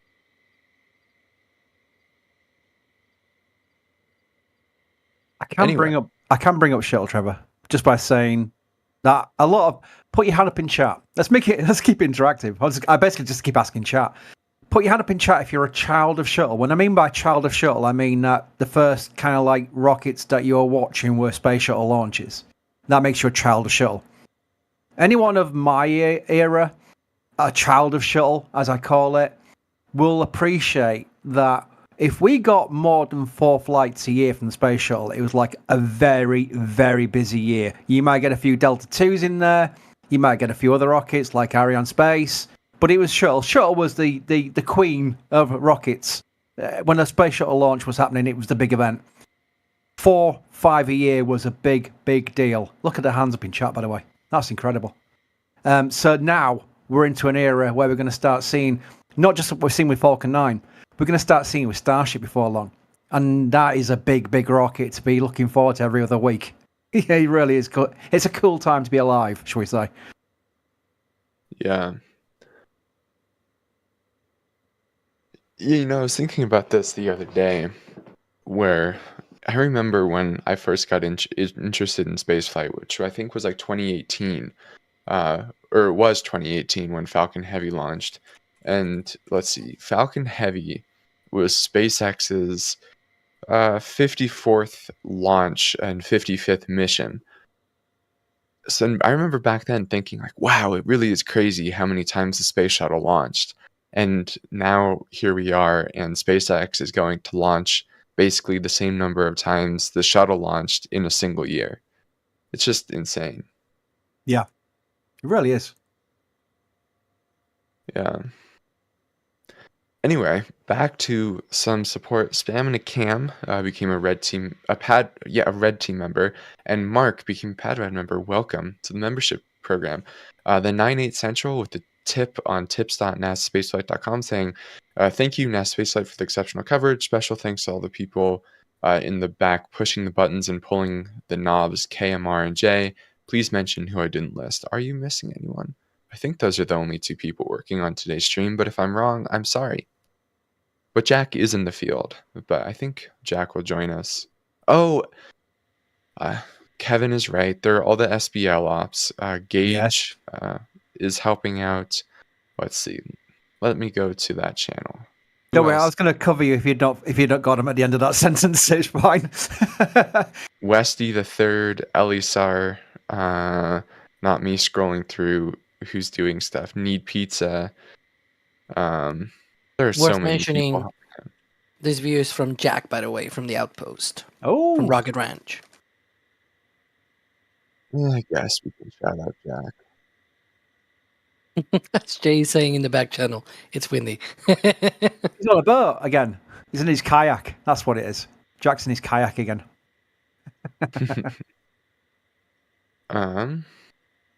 Flawed Perspective saying, just for your information, I did buy a Raptor hoodie because I promised if the first catch succeeded, more to buy, keep it coming. Our merch team will certainly keep coming up with good, well, Pauline will keep coming up with good ideas and having the team implement them. So can I know, Trevor, you're desperately trying to get through the queue, but I'm terrible for interrupting. A little programming tip for you all. If you get something from the store, first of all, many thanks. It's a great way of supporting us, and you get something through the purse as well. Just do a little thing that I've noticed a few people, when they put an order in, their phones usually auto default the address to their billing or whatever, and sometimes people don't use the same address. Just make sure your address is correct before checking out, because it's really hard to change it once you've ordered. And if you do have a problem, just email the store, and guess who will be answering it? It'll be me. I deal with the store messages, so please be nice. Don't shout. I guarantee you I will definitely help you as much as I can. I've had a few people go, "Where's my order?" And I've gone, "Oh, I've just checked it for you. Here's track." And they go, "Oh, it's Chris, thanks." So trust me, I'll answer your store messages. But yeah, a little programming tip there. Just check your address is correct before you do it, because some phones default it to like address you might have previously lived at and not now live at. So a little safety tip for you there. Sorry, Trevor, carry on. No, all good. Then that diabetic kid saying, can you imagine if the rocket nerds of Space Race had this level / amount of live coverage? You guys are an invaluable asset. Yeah, wouldn't that have been amazing if we could have like live streams of N1 launching? Oh, that would have been so cool. Especially all the runs. Yeah, that's why. Yeah. Yeah. No, that would have been phenomenal. And then Russell with a $100 super chat saying, what do you think about the tanker configuration? Normal Starship with normal propellant tanks plus 1 payload bay tank for locks. Next one with methane. Yay, tank watching. Alex, what do we expect those cargo or the propellant tanker starships to look like? Well, the tankers, yeah, the one of the things that we do know at the very least is that we're gonna see them being very similar to the current ships, as in they're gonna have like heat shield and everything to be able to return, be reused and whatnot. But I don't think we know yet if they're gonna have like dedicated tanks extending beyond the current tankage location. I'm mostly sure that it's not gonna be like that though. That what you're gonna see is essentially a bare bones ship with no payload base, like no pest dispenser or anything, no door or anything like it, and it's just gonna be, sort of like as if Ship 26 was actually completed, right? With a heat shield and flaps and whatnot. Ship 26 does not have a payload bay, it doesn't have a dispenser or anything, but it does have the tanks, the nose cone, and then if you added the heat shield and the flaps, then you will have essentially what I would imagine a tanker version will look like, right? And And what you will eventually have is leftover propellant as you arrive to orbit, because you're not carrying any payload. You have leftover propellant that you can then put on another ship. Now, this is also another thing as well, because a lot of people are we're also talking about in chat of the propellant demonstration that they want to do. One of the things that we do know about that one is, in theory, they will not need the two towers being active, because what SpaceX told NASA is that they're going to do that from the same launch pad and within like 3 to 4 weeks between launches, which, by the way, comes back to, full circle to today's test. It is less than 2 weeks after a launch. They seem to be very, fast tracking to getting to Flight 6 very, very quickly, right? So that could be another demonstration of that, of being able to launch rapidly after the previous one. So imagine Flight 5 was the first ship that they launched. It stays in orbit. And now they're sort of like as if they were preparing for the second launch of that campaign, of that demonstration where, they launched that. And it might seem silly that that's how they want to do it, but that's essentially what you could imagine it going in the future with Artemis, where you have 3 launch pads instead of 1, and they're launching a tanker every 3 weeks, because they have, one week, the other one another week. At the end of the day, like 2 months, you have the full propellant storage Starship up in orbit already full, or something like that, or maybe in 3 months you launch the HLS and boom, you go to the moon, right? So yeah, I this is going back again to the configuration question. I do not think we're going to see like dedicated tanks on top of the normal tankage section. I think we're going to see just naked, with no payload bay section, pest dispenser and whatnot. Yeah. I think I agree. I think it'll look like Ship 26. I'm just keeping Kevin happy. You know what? People did think that, didn't they, when they originally saw it? Well, people did think it when Ship 26 first started rolling around. They thought, hang on, is that a test propellant tanker for Starship? Because of the lack of flaps and TPS and what have you, but... Yeah. No. Yeah, this is... Ship 26 is just useless. Yeah, this is another thing that unless they want to really, really fast track Artemis or something, tankers are going to be reusable. They're going to be coming back. They're going to have heat shield. They're going to have flaps. Because, and especially the tankers, this is a point that I'm trying to make multiple times. Whenever they go to Mars, Elon has said that he wants 1,000 ships to Mars. For every ship that goes to Mars, they need like at least 6 or 7 tankers, maybe more, right? So that means 6,000, 7,000 of these tankers going into orbit, refueling the ships, and then the ships go to Mars. That's a lot of launches, right? To have expendable ships. So those are going to be coming back, and the advantages of those as well is because they don't have to load any payload on board. They can just return it back to the launch site, right? Land on the chopsticks, put it back on the booster, fuel it, and launch it. Because you don't need to like put it apart and load a payload, some Starlinks or some big satellite or whatever, right? You can just put it back on the booster, fully loaded with propellants, and off you go to orbit again. I feel like I was summoned. No, we're not letting Kevin talk, even though he can control if I can talk or not.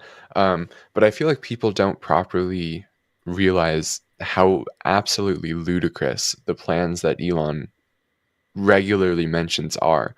Like the amount of work that it'll take from getting, 100 launches, 150 launches a year like they're at now to 10,000 to 100,000 is just, it's so absurd to think about.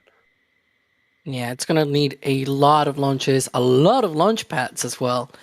So, but if they actually, like, even if it's like 10%, say instead of 1,000 ships, it's 100. That's still bonkers, right? Like, we have not, I think we have not even reached like 20 things successfully getting to around Mars into the surface of Mars.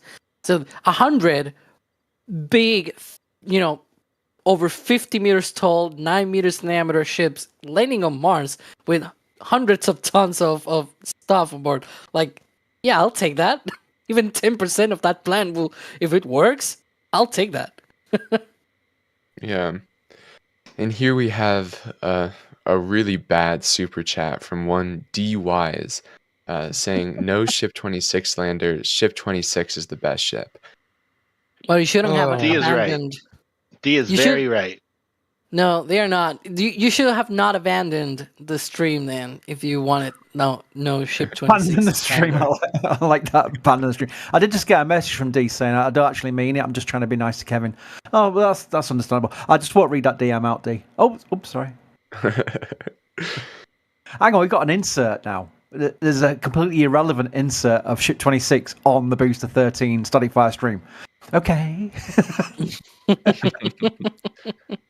Ironically, did we see a road closure for a potential roll from the production site to masses, which would point to Ship 33 going for cryo testing? Mm-hmm. Ooh. That's gonna be interesting. I really wonder how it'll look like with the new flaps. Leeward.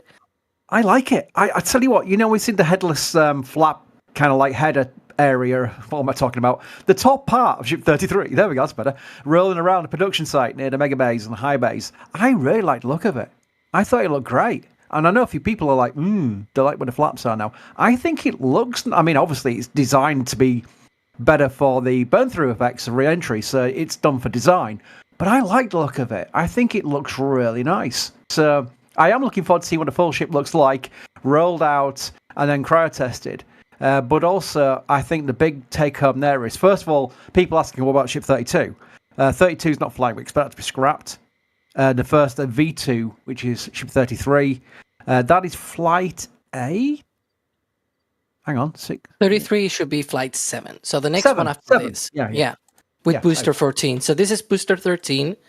Booster 14 is completed stacking. It has done cryogenic proof testing. In fact, we think it might be getting engines, though, nowadays it's a lot more complicated to see that process, right? Because it's in the mega bay and whatnot. And that one is going to be the one that's going to launch with Ship 33. That's going to be Flight 7 after this one. So we're just one flight away. As soon as we see this booster and Ship 31 launching, we get Block 2, at least for the ship. The booster will take a little bit more. I still don't like Block 2. I think it's version 2. Version 2, Block 2, I don't care. Because, this is funny because, so Elon calls it version 2. The labels say Block 2, and then the website says just 2. Like it says Starship 2. And even on the webcast from Flight 5, they were talking about Starship 2 and Starship 3. I was like, okay, so, right? They were not really talking about version or block. They were just, saying 2 and 3. It's going to be weird. But SpaceX has not been known for, being consistent with their naming conventions, right? And Falcon 9 is a very glaring example of that. And we've got Pad West as well, haven't we? Pad West. Oh, Pad West, yeah. That's also another thing. And meanwhile, the official documentation says that it is Pad B with Launch Tower, or Integration Tower 2 and Orbital Launch Mount 2. And it's like, how do you call the one at 39A, right? Because that's another whole deal. It's ironically down to a label that Mary captured. Mary's photograph with the close-up showed that the label on the structure that was being delivered had Pad West on it. I think a lot of that can be down to delivery instructions and things like that. It doesn't have to be exactly SpaceX non-claimature with the actual wording of things. I like the name of it, personally, but I think until someone like SpaceX or Elon says it on an X post, something like that, we have to go with what we've been sticking with so far. It's also worth reminding people that some of these labels sometimes use very weird nomenclatures. You see those chines on the booster? The first few labels that we saw for those components called each of the segments of the chine, they called them nominal segments. I don't even know what that even means. but nominal segments. That's what they called it. And we're like, what is a nominal segment? Right? And then, we what? Was it nominal when a nominal segment fell off during Booster 12's catch? Yeah, I guess. That was not nominal, right? But yeah, the label said nominal segment, and we were like, what is that? Ooh, speaking of venting.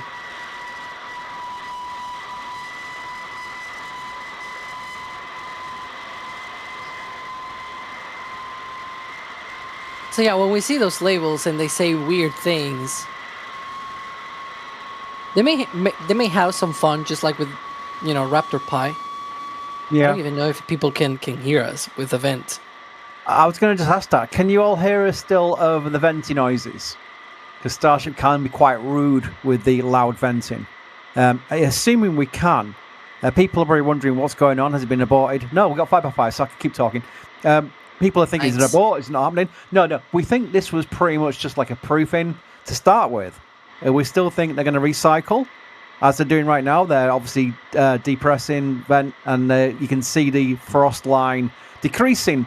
The next thing we'll see is a recycle to a prop load for a static fire test, which is still on for today, and the window has been extended to allow for that to happen within no time constraints.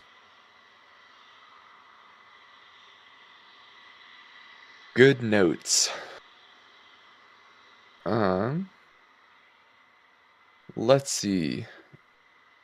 Here's a super chat saying, I just got my Starship Flight 5 patch. Thank you guys for the awesome coverage. I put it on my favorite jacket. That's awesome. And as you guys can see, if you go onto our store, we do not have any more of those patches. So in the future, if you want one, we're not lying when we say when they're gone, they're gone. Yeah, we do have. I do get, as I mentioned, I take the emails from the store, and I do get people asking, and I feel terrible because I'd love to be able to cater for everybody who wants one, but to actually cater for those people, would have to buy in another massive bulk order, which we wouldn't even sell 5% of, to cater for those who are asking, who missed out. And you had another 5% of people going, oh, it's back in stock, I'll buy one now. You'd be left with 90%, and it's a fast way to lose a lot of money. It's just not viable. We're not in a position where we can lose a lot of money, so that's why we can't reorder it. And that's when we say, when we have like Flight 6's design out, which is going to be coming soon, no leaks from me. Be careful, Chris. Be careful what you say, Chris. When Flight 6 comes out, we'll say, look, we're going to get an order in, and this is what we can sell. And when it's gone, it's gone. And we'll be warning people, like we did with the Flight 5 patch, saying, look, we've got 50% left, we've got 40% left, we've got 30% left. We'll be mentioning it all the way through. But once it's gone, it's gone. It's not a sales tactic. We can't get any more in. Yeah. Glad you enjoy it, though. And then Harsner saying, so will there be this super fragilistic fire today? I'm asking because I don't see no Mary Hoppins flying around. Just kidding. Love your streams.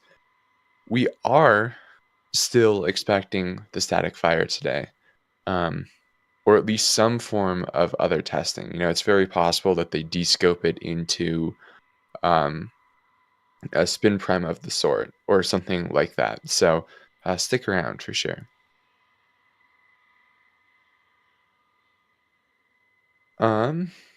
Nibbles gifted 5 red team memberships. Thank you very much. And then says, I do have a squishy spot in me for ship 26. And then Eric, just being wrong, saying ship 26 best ship.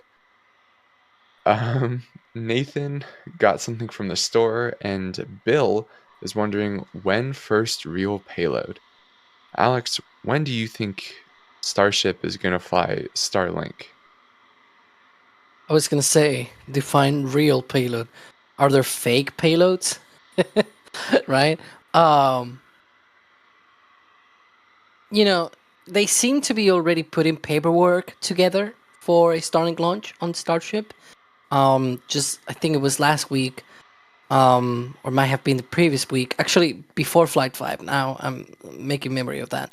And before Flight 5, they had already filed with the Federal Communications Commission for a modification of their license to be able to operate Starlink. So what they were asking two things. The first thing is being able to launch Starlink V3 satellites. So these are version 3 satellites. These are larger version satellites that are going to be launching on Starship. Being able to operate those, and at the same time, there was a modification of the orbits where these are going to be located. And one of these modifications was actually to accommodate launching Starship, from Boca Chica with Starlinks on board. So I'm thinking that perhaps within the next year, we're going to see that. Because usually when they do that, I will venture to say maybe even within 6 months.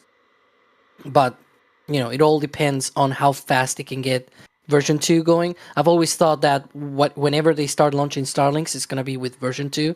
I do not think it's going to be this upcoming flight on Flight 6. Again, they don't have a permit right now. They have just asked about that, right? So I will say, yeah, within the first few flights of version 2, I think we're going to see that.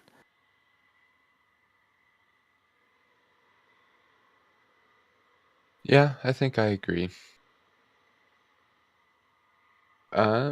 Let's see. Jared, regular around here, says for Trevor, ship 26 is useless. Stubby nozzle bad. Version is better than block, and pad 2 for good measure. I agree. Jared, very very smart guy.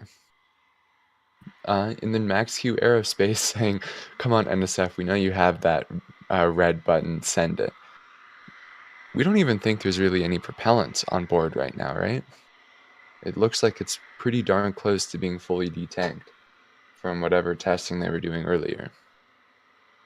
Yeah, I'm hoping we see the tank farm, especially the subcoolers on both the liquid oxygen and the methane side, become more active, because usually that means that they are preparing them for, the potential propellant load.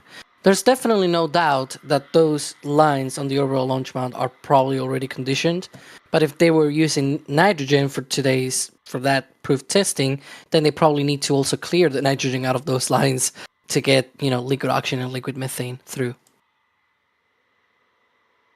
Yeah. Very cool. Let's see, going to some questions now, as always. If you guys have any, tag us in chat. But here's a good one from Paul, who's wondering which is first, Flight 7 or New Glenn's first flight? So I think the important thing to talk about is the cool news that Blue Origin posted this morning about all 7 of those BE4s have been installed on the first stage ahead of launch. So we should hopefully be seeing that static fire campaign pretty soon.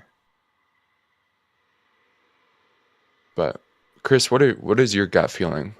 Flight 7 or New Glenn first? Oh, Flight 7. I mean, it was Flight 6 or New Glenn. I would say Flight 6. But Flight 7, I would say New Glenn. Because I think Flight 7 is early next year. I do think New Glenn will get off this year. I do think so. I think the fact that... Yeah, I do. Blue Origin just pointing out that here's our rocket with the engines installed was kind of like a way of being cleared. The way these companies work, I'm thinking they're just saying, well, look, we won't put this out if we didn't think if we thought we're still months away from launching. I've got a funny feeling it will still be potentially this year for New Glenn. For me, so that would be before Flight 7, but after Flight 6. Yeah, I really don't think New Glenn is going to go this year. It just seems too soon.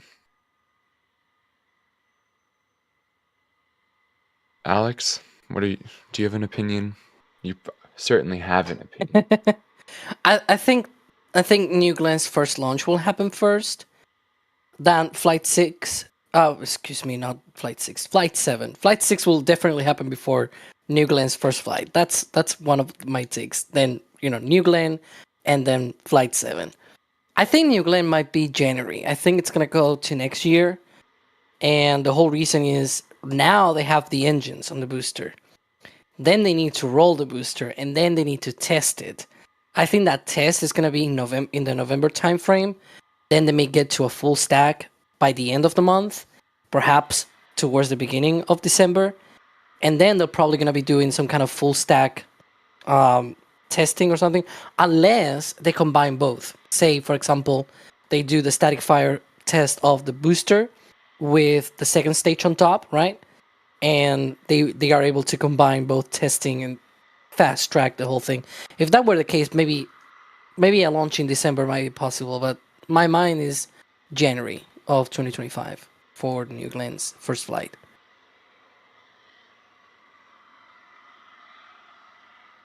Yeah. Cool.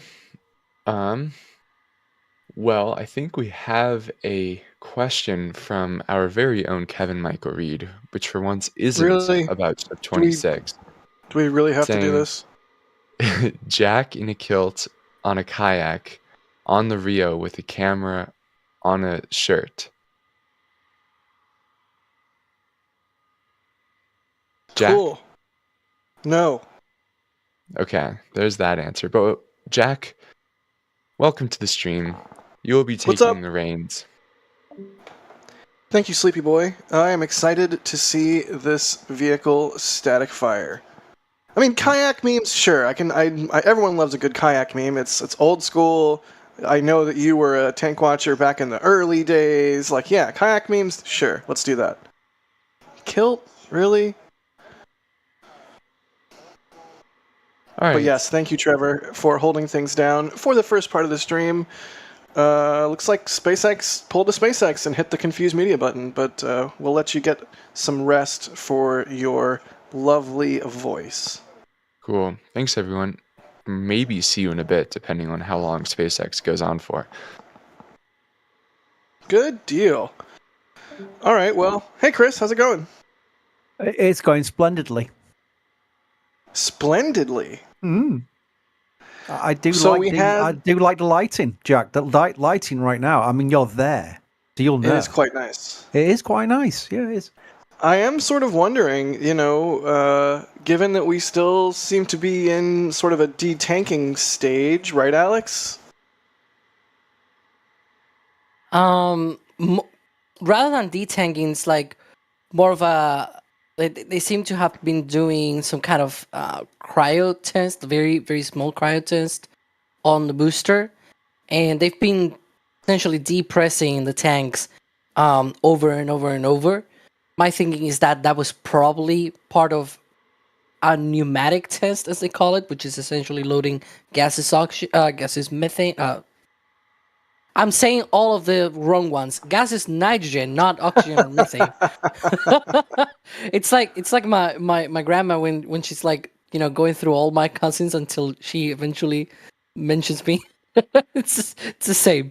But yeah, like they loaded. I think this is like complete theory, right? Like don't take it too hard. I think they loaded probably a little bit of liquid nitrogen, and then they did this sort of like cycles of pressing and depressing and things like that. Because the amount of depress that we've seen, I don't think that will have been from a complete, just one single pressurization cycle. That was probably multiple cycles. In which case, normally when that happens, is because they're loading gaseous nitrogen into the booster, and that's what is usually called a pneumatic proof test. Right, so what I was going to say is I'm glad that we're encroaching into the window here and that the window was extended, because if we got a nighttime static fire or a dusk static fire, to your point, Chris, the views will be really nice, the lighting will be really nice. So I think we've got like an hour and 20 minutes of pure sunlight left, and then we get into twilight. But yeah, golden hour, booster, tank watching on Pad A. Hooray! All right, Chris, I think we'll let you go. I'm sad. I'm just now getting on stream, and you're now going to leave us. But thank you for jumping on. Always enjoy when you're on stream. Always a pleasure, never a chore. See, I was going to ask you more questions, but Alex just had to have a super long answer. It's Alex. Come on. The funny thing is, though, whatever answer I could provide, Alex will give a better answer. So it's probably a better thing that Alex gets questions rather than me.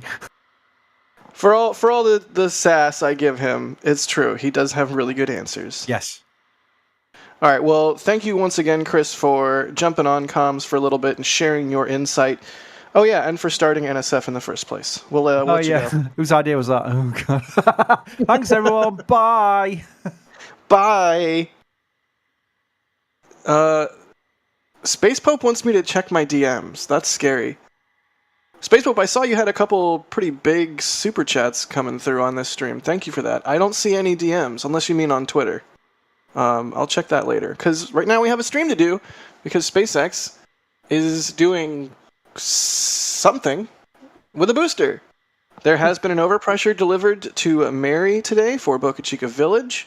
So we do know that they, at least at one point today, planned on doing a static fire, and they also extended the road closure from it used to be 8 a.m. to 8 p.m., and Alex, correct me if I'm wrong, but it has now been extended from 8 a.m. to 11 p.m. Is that correct? Yep, so we have at least another 5 hours remaining on this road closure window. Whee! Hopefully they don't take that, though. We, Alex, we. We. I want the static fire, and I want it now. It's my combustion, and I want it now. You know who else I want right now is Max. Hi, Max, are you there? That's like the intro of intros of all time, Jack. I appreciate that. Hello. Of course. Yeah, welcome. It's perfect that we have you on now to take the reins from Chris, because Chris is bald and you're also bald and I'm also bald. So it's like the balance has been maintained. Yeah, we know the balance has been maintained throughout. It works out because Alex has enough hair for the entire team here at NSF, honestly. So it's like it's fine. It all works out in the end. Yep. All things are balanced as they should be. Well, welcome, Max. Thank you for joining us. It's also good that you're joining us because we had Dee on earlier, and I know for a fact that Dee has begun enacting Phase 1 of the super secret Mess with Max plan. So this is going to be good. Anyways, I didn't think that was a real thing, but then Dee sent a couple of text messages and just blew the lid off the entire plan. So now I have to watch my 6 at all times. Watch out, Mom, buddy. come pick me up. I'm scared. Have you been in Starbase, Max, for a ship or booster static? I have not. I think the time that I spent in Starbase for Flight 5 may have been the longest amount of time I've spent in Starbase to date. I think Flight 1 comes close. But yeah, I have not been there for a static fire of any kind, and I want to be there for more, but duty calls here at the Cape. So to answer your question, no, not yet. Well, we thank you for holding things down at the Cape, because the Cape is important. Alright, let's do some questions. How about... I have a question. You know I love to do this. I want all three of us right now, this is partially why I'm sad that Chris left, I want all three of us right now to take a moment and really think about what 2025 is going to look like for Starship. Does anyone want to go first on what they think about 2025 for Starship? Or should I just start rambling and you can jump in? I think you should start rambling and jump in. I think 2025 is going to be a crazy year for Starship. I think 2025 is going to be all about switching from a test mode to a can we get this thing to space mode, can we land the thing mode, into payload. We all fixate on the rocket, and we all are, super excited. Oh, look at all the Raptors, look at this, look at that. But all of this, everything Starship is for, complete reusability even, is all in service of decreasing the cost of payload to space. And making this airliner-like, hopefully, if they actually pull that off, is in service of decreasing the cost of payload to space. And we know that SpaceX is basically going to spend the first however many actual operational Starship launches just chucking more Starlink satellites into orbit. So I think 2025. I'm not even going to guess like a number of launches. Maybe like I think was it Trevor that said 8 earlier? That seems plausible to me. Either way, though, I think 2025 is the year of payload. Maybe I will end up being really stupid, and somebody can do an audio clip of this and and play it to me at the end of 2025 when they haven't launched a single Starlink. But that like when I try and think about what is the next year, like when it's October, mid-October or late October 2025, what will we know then that we don't know now? That's my ramble. I don't know. What do you think the next year is going to look like, Max? Well, I think the first couple years of the Starship program, at least orbital or at least full stack wise, it's been about demonstrating the fact that Starship can even move under its own power and can get roughly to where SpaceX wants the vehicles both to go, both booster and ship. I don't want to say it's been theatrics because that would just be the wrong word. But it's been fun to watch the birth of this program and how it's evolved all the way from Booster 7 and Ship 24 up to where we are now, and soon moving into Starship V2. But now as the program goes on, it's becoming less. Less exciting is the wrong term. I'm trying to think of the right word for it, but now it's down to business. Now it's down to proving that Starship as a launch vehicle can work. Dare I even say less scrappy? I mean, literally and figuratively, yes, hopefully. But can they get Starship to work in the way they want it to and need it to, both for the Artemis program and for what NASA demands of it, and also for SpaceX's internal goals, of course, of making life multiplanetary. So now it's just about they are getting down to business now, and I think the last flight of the V1 ship, Ship 31, hopefully next month or at least by the end of the year, will mark a, I guess, stark transition into how SpaceX is going to be treating these missions. Yeah, couldn't agree more. Alex, what do you think? This is like I'm handing you the keys to a long answer on a silver platter, and I know you. I know you're tempted to like give an exceptionally short answer to spite me, but no, like I'm curious as to your thoughts. Well, my long answer to this is that 2025 will be filled with multiple colors in the Starship program. The first one, I hope, at the very least, gonna be lots of blue fire from those Raptor engines. Blue, pinkish, I guess. Because we're hopefully gonna have a lot more launches and landings. Hopefully, knock on wood. Yeah, fingers crossed. Lots of silver and black from many ships being built and many boosters being built, right? At the Star Factory, because now the Star Factory, it's a lot more complete. They have already developed ship version 2, so they're now they are already stacking the second one of those, right? So they're gonna continue. We're gonna see probably, I hope at least to see version 2 of the booster as well coming online in 2025. We're also gonna see a lot of color white, and the reason for that is twofold. We're gonna see a lot of frost, and hopefully we're gonna, maybe towards the end of the year, we're gonna see Propellant demo, right? The ship to ship thing. But right. Also lots of paperwork. Oh no! Lots of paperwork. Let's be honest, right? Like, I want to put my feet on the ground here for a bit. We're gonna have a second launch pad that needs to be approved here at Starbase. We have the approval of 39 Ging. They have also another approval underway for 37, right, at the Cape. There's a lot. And speaking of white, by the way, the subcoolers are venting. Right now, they are not, because Jay has changed the view, of course, so they're not venting. But they were venting before, so they seem to be getting ready for that recycling. But yeah, let's be honest, they have a lot of things to be approved in the next year, right? It's gonna take a lot of paperwork. But on the other hand, that means that, whenever they actually get approved, they can just, go ham. And whenever they approve here, like the 25 flights a year, oh, you're going to see a lot of launches, right?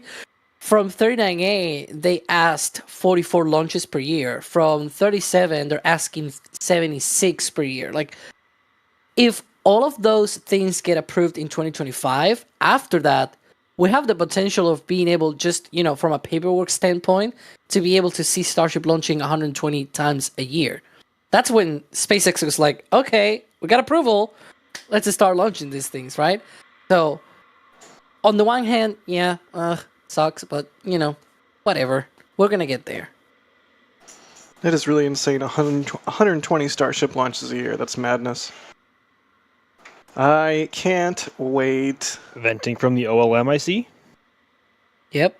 Yeah. We'll see how that goes. I actually have a question for both of you, and potentially a bet. The answer is no. Probably, but still. Okay, so do either of you genuinely believe that SpaceX could theoretically launch from Cape next year for Starship? No. Either of you? No? Alex? Nope. I'm hoping they launch next year, but this is Max's copium question. It is, but it's also an excuse to wager a bet against Alex. Ooh. So just to be clear, you say no, that they are not going to fly next year from Cape. I really want them to, because I cannot wait until they launch from 39A. Like, Starship from 39A is like, that is the launch pad. Like, just to put in perspective for people watching, like, this launch site with the 2 towers, it can fit 2 times in the area of 39A. It's a really big launch pad, right? Like, it's no joke. It is the location where Starship, the proper location for Starship to launch. It's just that, it's also close to many other launch pads, unlike here at Starbase. So yeah, I cannot wait until that happens, but man, also at the same time, like, all the approvals, just from the approval standpoint, let's be honest, I really want that to be approved way earlier, and I know how good that happens, but also, and also the whole part of being able to have a way of stacking boosters in ships in Florida and being able to test those before a launch, that's probably gonna be one of the things that we may see over the next year. And I believe Max, you may have seen some things, right, today. You've already posted on X that you have done a flyover of this Space Coast. So yes, we're gonna have a Space Coast flyover video very shortly, in a few days. And when that comes out, you'll see there's new things going on at KSC, preparing for Starship to fly from Florida.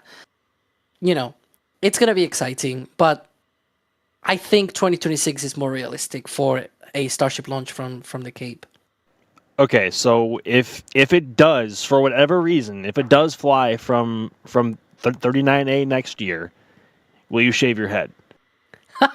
No shaving. Oh, come on, Jack, back me up. Jack, back me up. The whole... Do it. The whole I've done reason. it. The whole reason. No, hang on. I'm not approaching with a razor to my head. What do you not love the members? Yeah, it's not that. It's just the members love you. Also, Moldy. Yeah, like, what do I do? Accept the bet. Yeah. No, I just gotta follow the heart, and so no, I'm not shaving. So that's a really good excuse. Oh, I'm never gonna wear a kilt. Sorry, I just gotta follow my heart. Also, from both of you. Do you think if I shave my head, I will lose my powers? If I probably have powers, but that's also your the answers. Funny part. Your answers would become 80% shorter.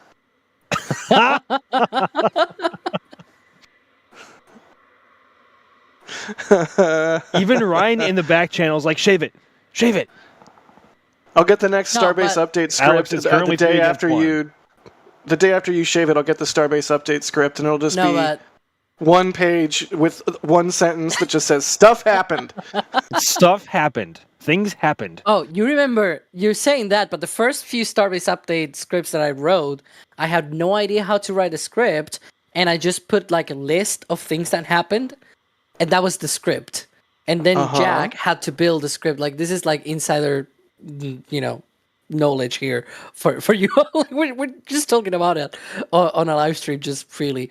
But yeah, Jack, going back to the whole shaving thing, I will not shave, like properly shave. I could cut it like as short as possible, but I'm not approaching with a razor to my head. Nope. All right, so Max's bet, but a very close cut. Yeah. Yeah. Would you? Oh, so yeah. So you agree? Okay, got it. Everyone heard that he agreed. Witnesses. We have witnesses.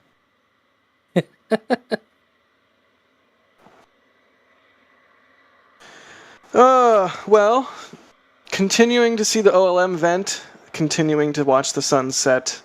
Do we have any thoughts about T0 at this point? I mean, they haven't even started loading prop in the thing again, right? Well, you see there towards the right, there's a lot of venting coming from the LOX subcoolers from the liquid oxygen side of the tank farm. That's good sign. That means they are already chilling down all that side. Because one of the things that we didn't see prior to when they do all of this, it was precisely the liquid oxygen side of things and also the methane side of the tank farm.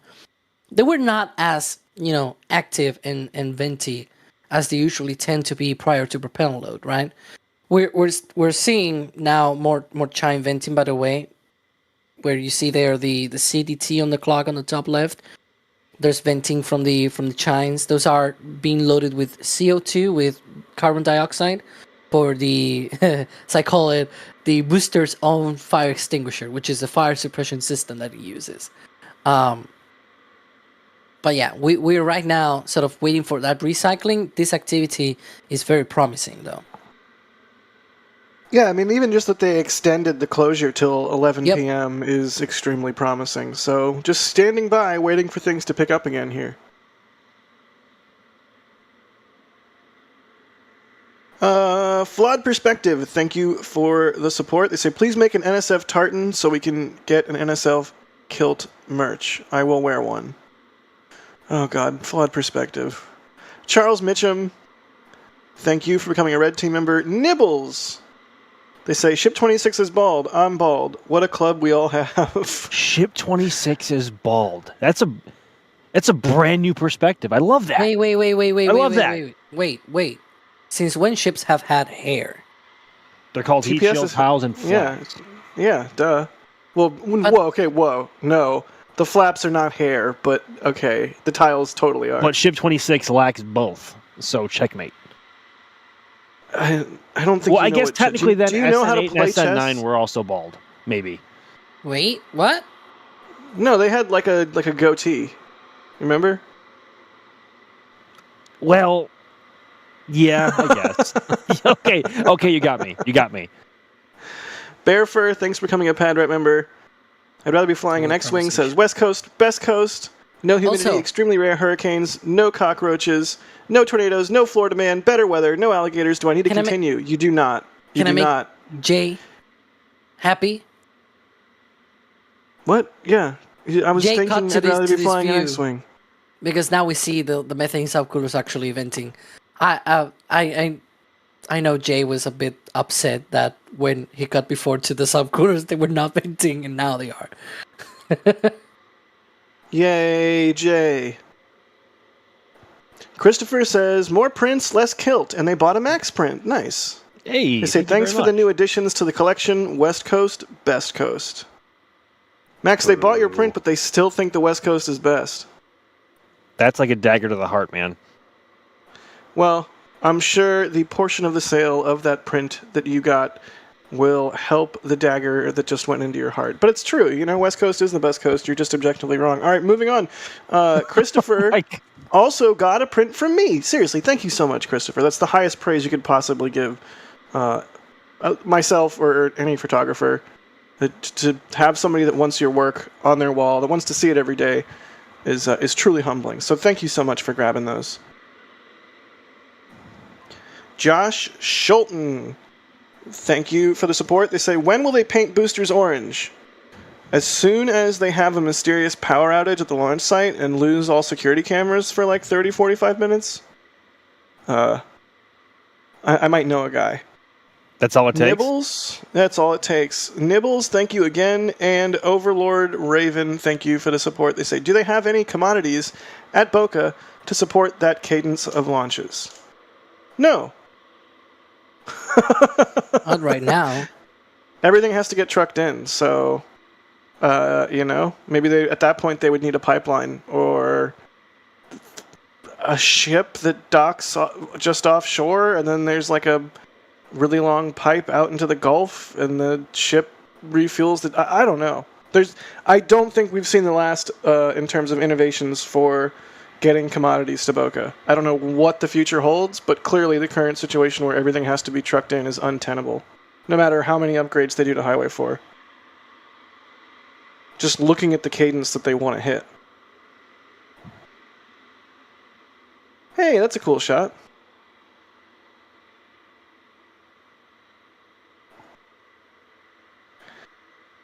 Rick is asking, which booster do you think will be the first one to be reused? Max, go. Booster 13. Ooh, bold. I wanted to say Booster 12 with Ship 26. Of course you did. Of course, it's not. Tell me it's a bad idea. You want to get rid of Ship 26? It's a dumb idea. You want to get rid of Ship 26? Just go with a torch. Yeah, if Ship 26 ever actually flies, everyone will be like, "See!" And then I'll never hear the end. You think I never hear the end of that? Of if that was methane, it'd be igniting in the flare stack. Imagine if 26. Yes, exactly. That's the point. That's the point. It'd be like if I said the orbital launch mount was going to be a water tower. Like nobody would take me seriously after that. Yeah, exactly. That's the point. And also, Ship 26 burning up in the atmosphere is a lot more glorified than being taken to the scrapyard. I mean, that's fair. Tell me I'm wrong.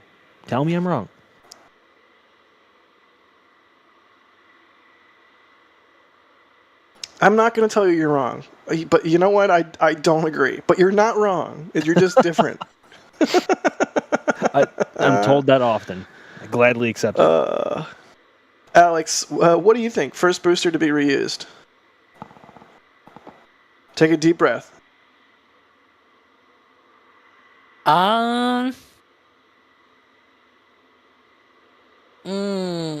Maybe 13. Maybe might be the lucky one, right? Instead of it's the bad number, but luck or whatever.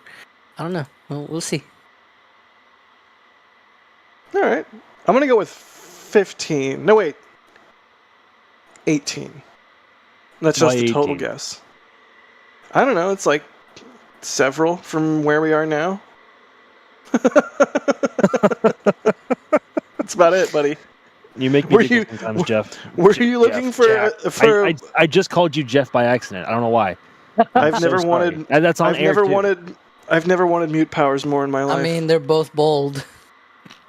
I have an uncle named Jeff and a cousin named Jeff, and they're both great guys. So it's not a bad name, but that is not my name, Max. I'm disappointed in you. Jeff, as always. I'm gonna start calling you Mark Evans. I swear, Mickey.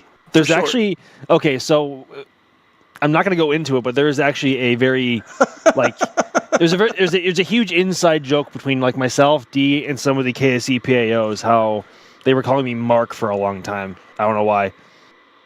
All right, so chat, you know what the deal is. Max is forevermore known as Mark. It is so. Sorry, Max. I mean, Mark. No, you're not. So I'm really not. Going back to the testing, by the way, I want to point out this is waterfall mode on the OLM vent. All right. So the next thing we would expect to see is the vent to shut off and then prop loading to begin once again. Yep. Yay. So hopefully, a little bit unless closer. they do another proof testing or some shenanigan there. Right. Well, they do have all the way till 11, so you never know what we're going to see next. Maybe another partial load and then reset again. Who knows? I do wonder why, like, was that just a nominal part of the testing flow, something they wanted to get done that they didn't get done in last night's closure? Or did they start going towards a static fire and then decide they saw something they didn't like?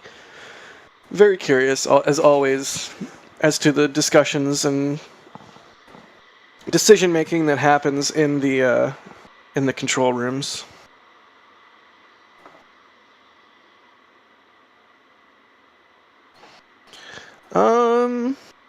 Peter Calkins is asking, I'm currently writing a report for my science class on why methane is the ideal fuel for Starship. When is y'all's Raptor video coming out? It'd be a big help. TBD. Soon, though, because we talked about it in our most recent meeting. But the TLDR is, A, you can make methane from water using the Sabatier process. I don't even know if I'm saying that right. So anywhere there's water in the solar system or anywhere there's water ice, you can manufacture your fuel. And also, it burns super clean, so you don't get that same coking and soot that you do with the turbo pumps and turbines on an engine like Merlin with Falcon 9. It burns much cleaner, which means the turbines and the turbo pumps stay cleaner, which means the whole thing is better for reuse. Plus also, you get a whole bunch of efficiency because methane is a high ISP fuel, similar to hydrogen, but you have the added benefit of it's not as difficult to deal with as hydrogen. So it's like the perfect fuel in a lot of ways. It also ignites in the flare too. Max. I will say though, as the writer of that video, yeah, it should I don't know when it's coming out, but I hope soon. We actually don't address that question. I guess we should add it now. Now it's gonna take longer. Thank you. It sounds like we should add it because that is a good point. I mean, it's part and parcel for why methane is being used not only by SpaceX but by a variety of companies: ULA, Blue Origin, Stoke. It really is sort of the new fuel du jour for rockets these days because a lot of people are eyeing either partial or total reuse. Yeah, it is. It is the fuel of the future, pretty much for pretty much almost all providers. Fuel of the future. To be more specific, like the video that I'm writing for Raptor is more centered around the testing. Oh, look at that! Oil and vent is off. Stopped. So that means we are into liquid oxygen load. Yeah, I actually had posted in the back channel that I think the static fire might happen around 7 p.m. Central. We'll see if that oil and vent is completely going off, because sometimes they do a little bit of trolling, right? And then it turns back on and things like that. But if they are indeed going into that liquid oxygen load, we'll soon see thick frost appearing on the side of the tank there at the bottom, and we should be within essentially about 30 minutes from that test. But going back to the whole thing, just because it's actually like very on point with today's test, because the whole video is about the Raptor testing, like what do they want? Look at that wave of vapor. Yeah, that's from the South. That is gorgeous. But like, what is the thing that is being tested right on the Raptor when they do a static fire test, or when they do a spin prime, or when they do like what are they looking for to do when they do these things? For example, on today's test, they're doing a static fire test, or at least we hope, because we see Mary received the overpressure notice, and etc. etc. We sort of think, based on how they operate all the rockets and how it's been traditionally done in the industry and things like that, that what they're doing is just testing the ignition sequence of the Raptors, which is very complicated.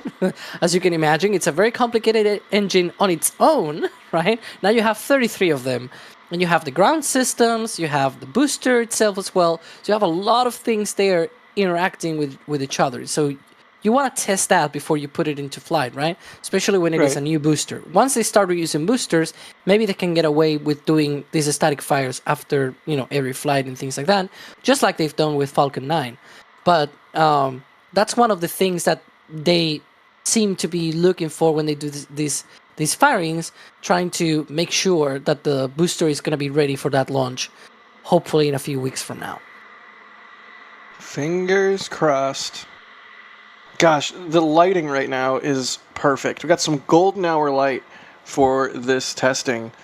I so hope as the sky just subtly begins to darken and we see the belt of Venus begin to rise over the horizon that we get a static fire from this thing. It's going to be beautiful. Are we expecting a 33 engine or a subset of engines? I mean, do we have reason to not believe that they wouldn't fire all 33? No, but I'm asking. My guess is since they're so gung ho on getting Booster 13 out there as quickly as possible to retest, just based on that alone, I'd imagine that they would want to static fire at least all 33 engines as fast as possible. So that is, I guess, what I would call this one to be. Yeah, that's fair. Well, hopefully we get to see 33 Raptors belching flame here in under an hour, hopefully. Well, I'm just waiting to start seeing the frost on the LOX tank here. Obviously there's some residual frost from the earlier detanking and whatever happened earlier. But yeah, we'll see frost in earnest here momentarily.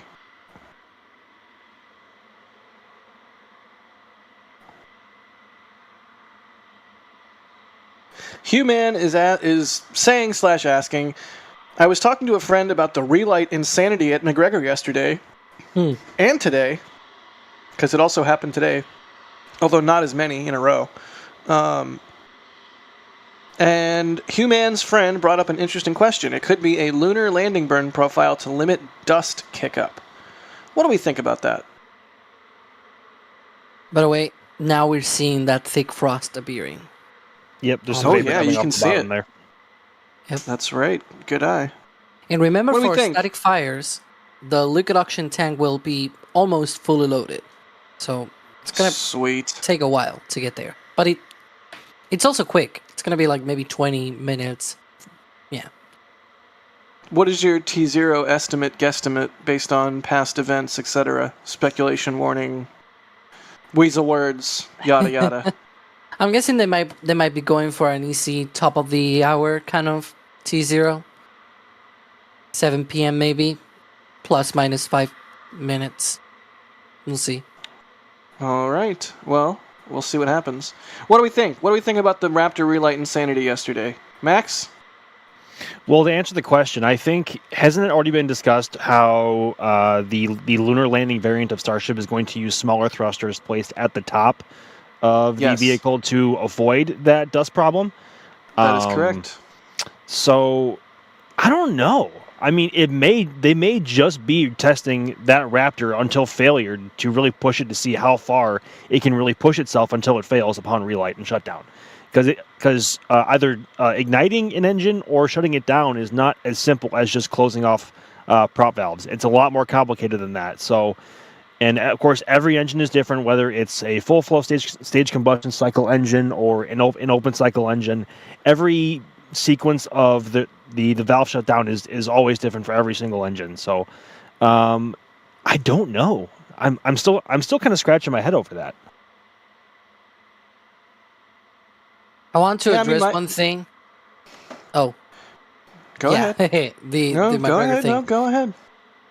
There's venting from the tank there. Well, not venting, condensation. That's vapor from the air stuck to the tanks. Gets frosty. We see the condensation. That is not fire.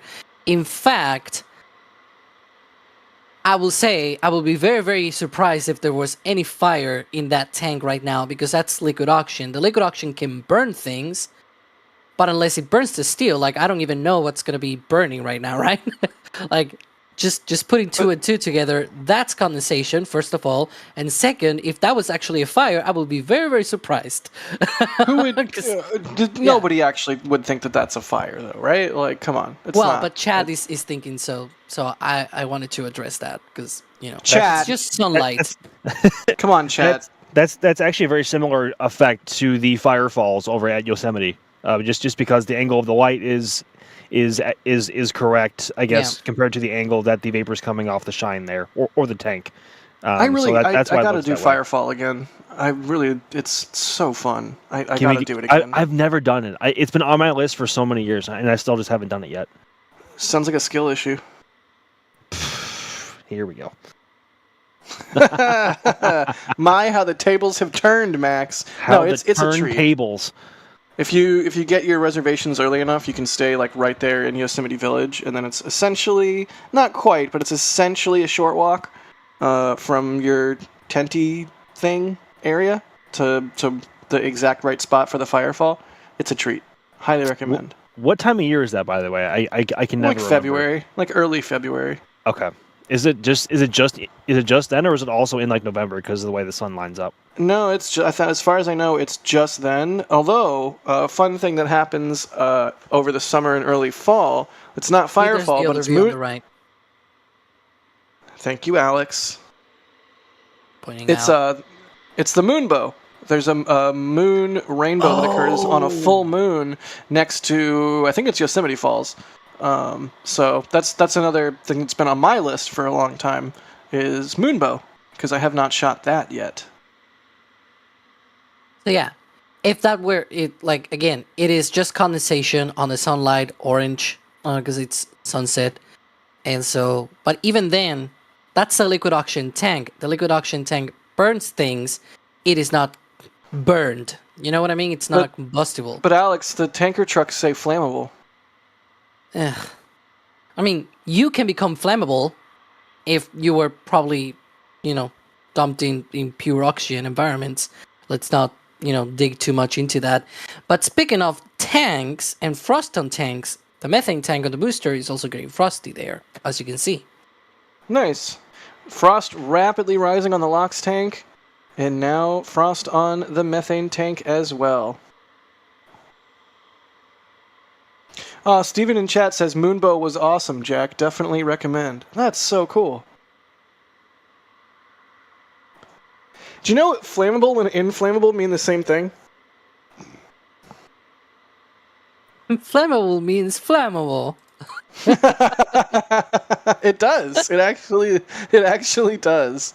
One of the many ways in which the English language is really dumb. What a country.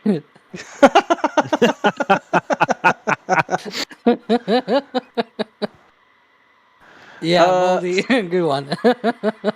We love you, Moldy. Finder is asking with the super chat, hypothetical, why wouldn't today be a partial fill, launch in a week or next available window? Have both vehicles been tested? This will be the final test for the individual vehicles. The ship has already been static fired. This will be the static fire for the booster. Then they'll need to stack and presumably do a wet dress. So, I mean, it does seem like Flight 6 is going to be heckin' soon. I would not be shocked if it's sometime in November. What do you think, Max?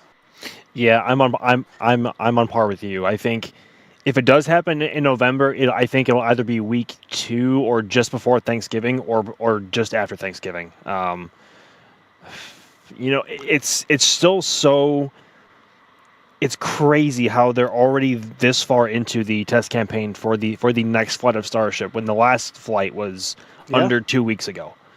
And not to mention having a booster on the stand, hopefully getting ready to fire again on the deluge system and overall on the Orbital Launch Mount that has seen, I guess, minimal refurb compared to previous flights as well. So it's utterly insane. It bears mentioning again and again and again.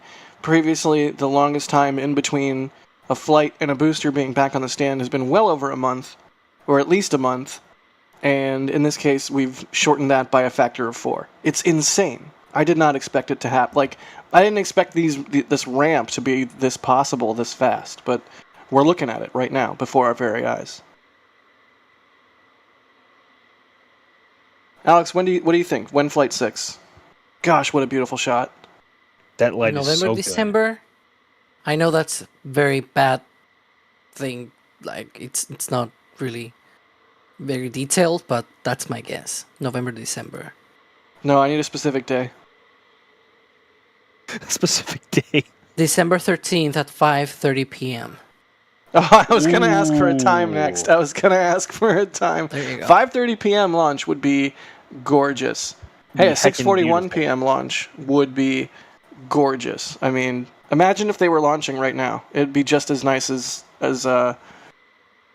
Flight 5, except if not arguably even better because the sun's behind.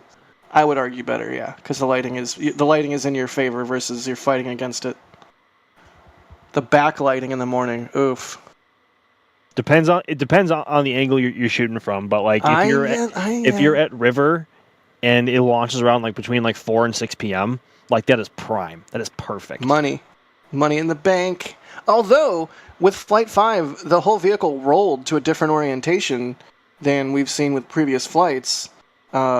Heat shield away from the perspective at river. So, question mark? I don't know. Either way, it would be gorgeous. I think I'll come watch with you at river next time for Flight 6. I think I'll go to hotel next time because you're going to be at river. Okay, fine. Chris W. is asking, did Mark give you your camera back, Jack? Yes, Mark did. Thank you, Mark. Oh my God. I thought he was referring to a different Mark, and then I was like, oh, wait, no. He's referring to you because your name is Mark. 9-8 Central, thank you for the support. They say, supporting Jack to avoid wearing a kilt. It gets windy at Starbase. Trust me, I'm saving you all. Hindsight is 2020.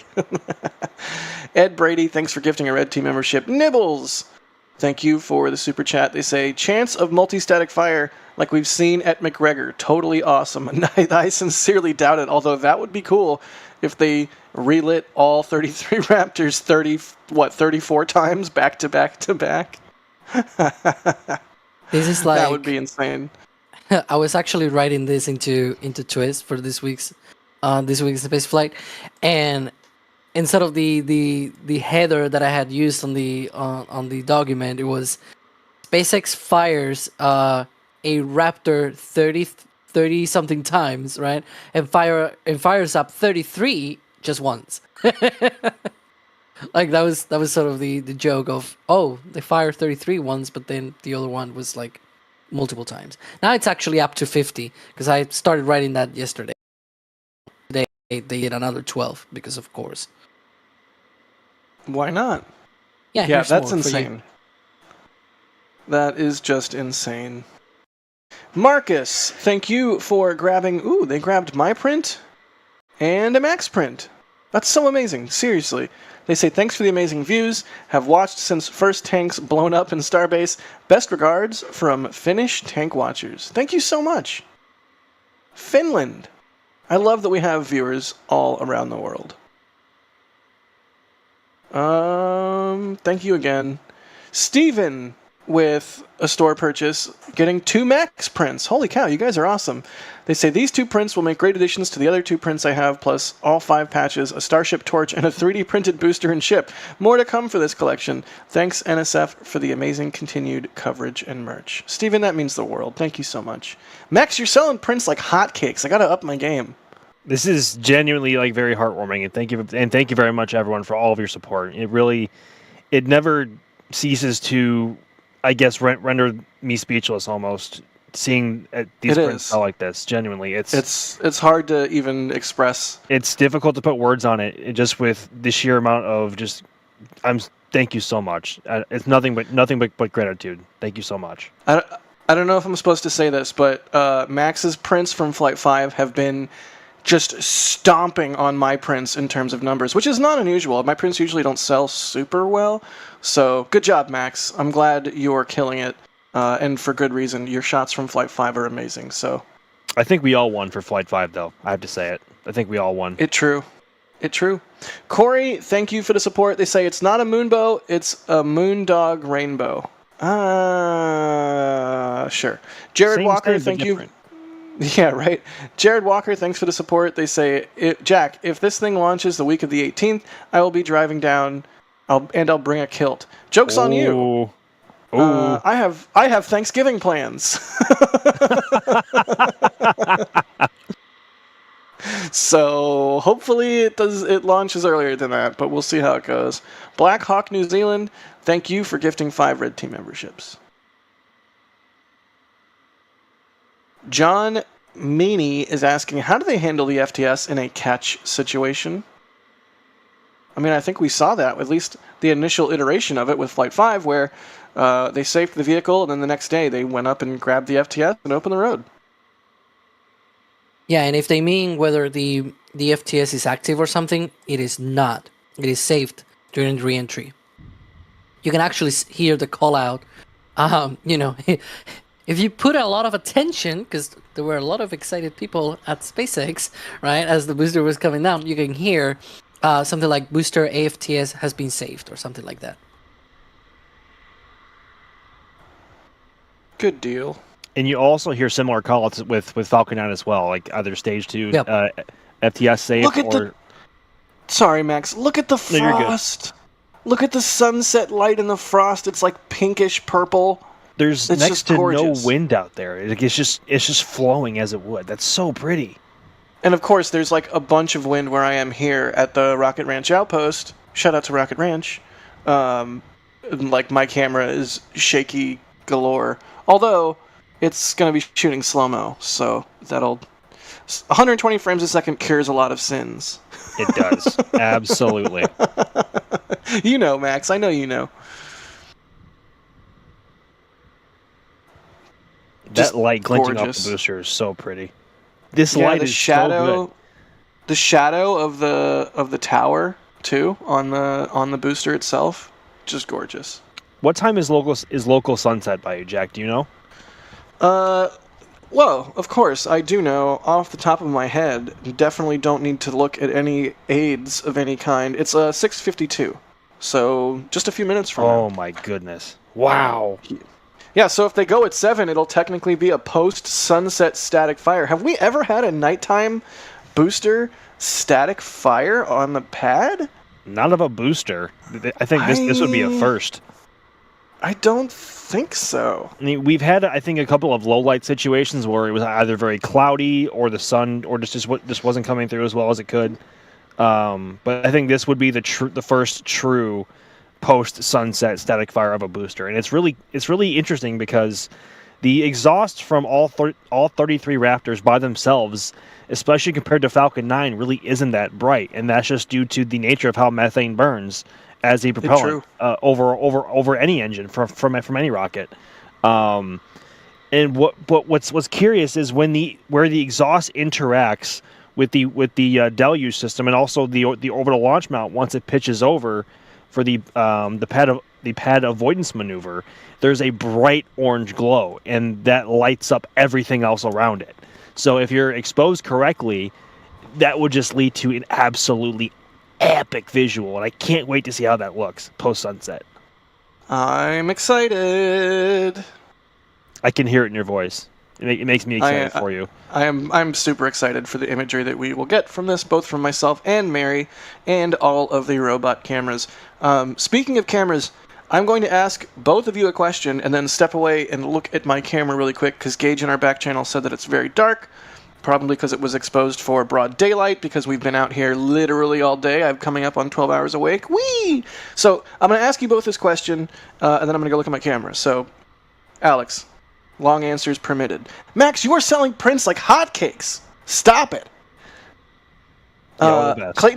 Clayton Hunter is asking, after a successful catch on the first attempt, and although ideally we won't ever see a failed catch, do you expect to see any failed catches? Absolutely. I definitely think we'll see failed catches, and it'll be relatively, ultimately, no big deal. I mean, we still occasionally see a failed Falcon 9 landing, so it's entirely... I don't even think it's plausible. I think it's a certainty. It's just, what do you do when you have a failed catch? You pick up the pieces and soldier on. You don't just go, oh no, this is a completely bad idea. I mean, that they could catch a booster on the very first try so seemingly effortlessly, I'm not worried about that as part of the system or the system architecture whatsoever. I just think, yeah, at some point a catch will fail, and they'll pick up the pieces and move on. But, Max, what do you think? And remember, Alex-style answers, because I'm going to go tweak my camera. I'm going to try.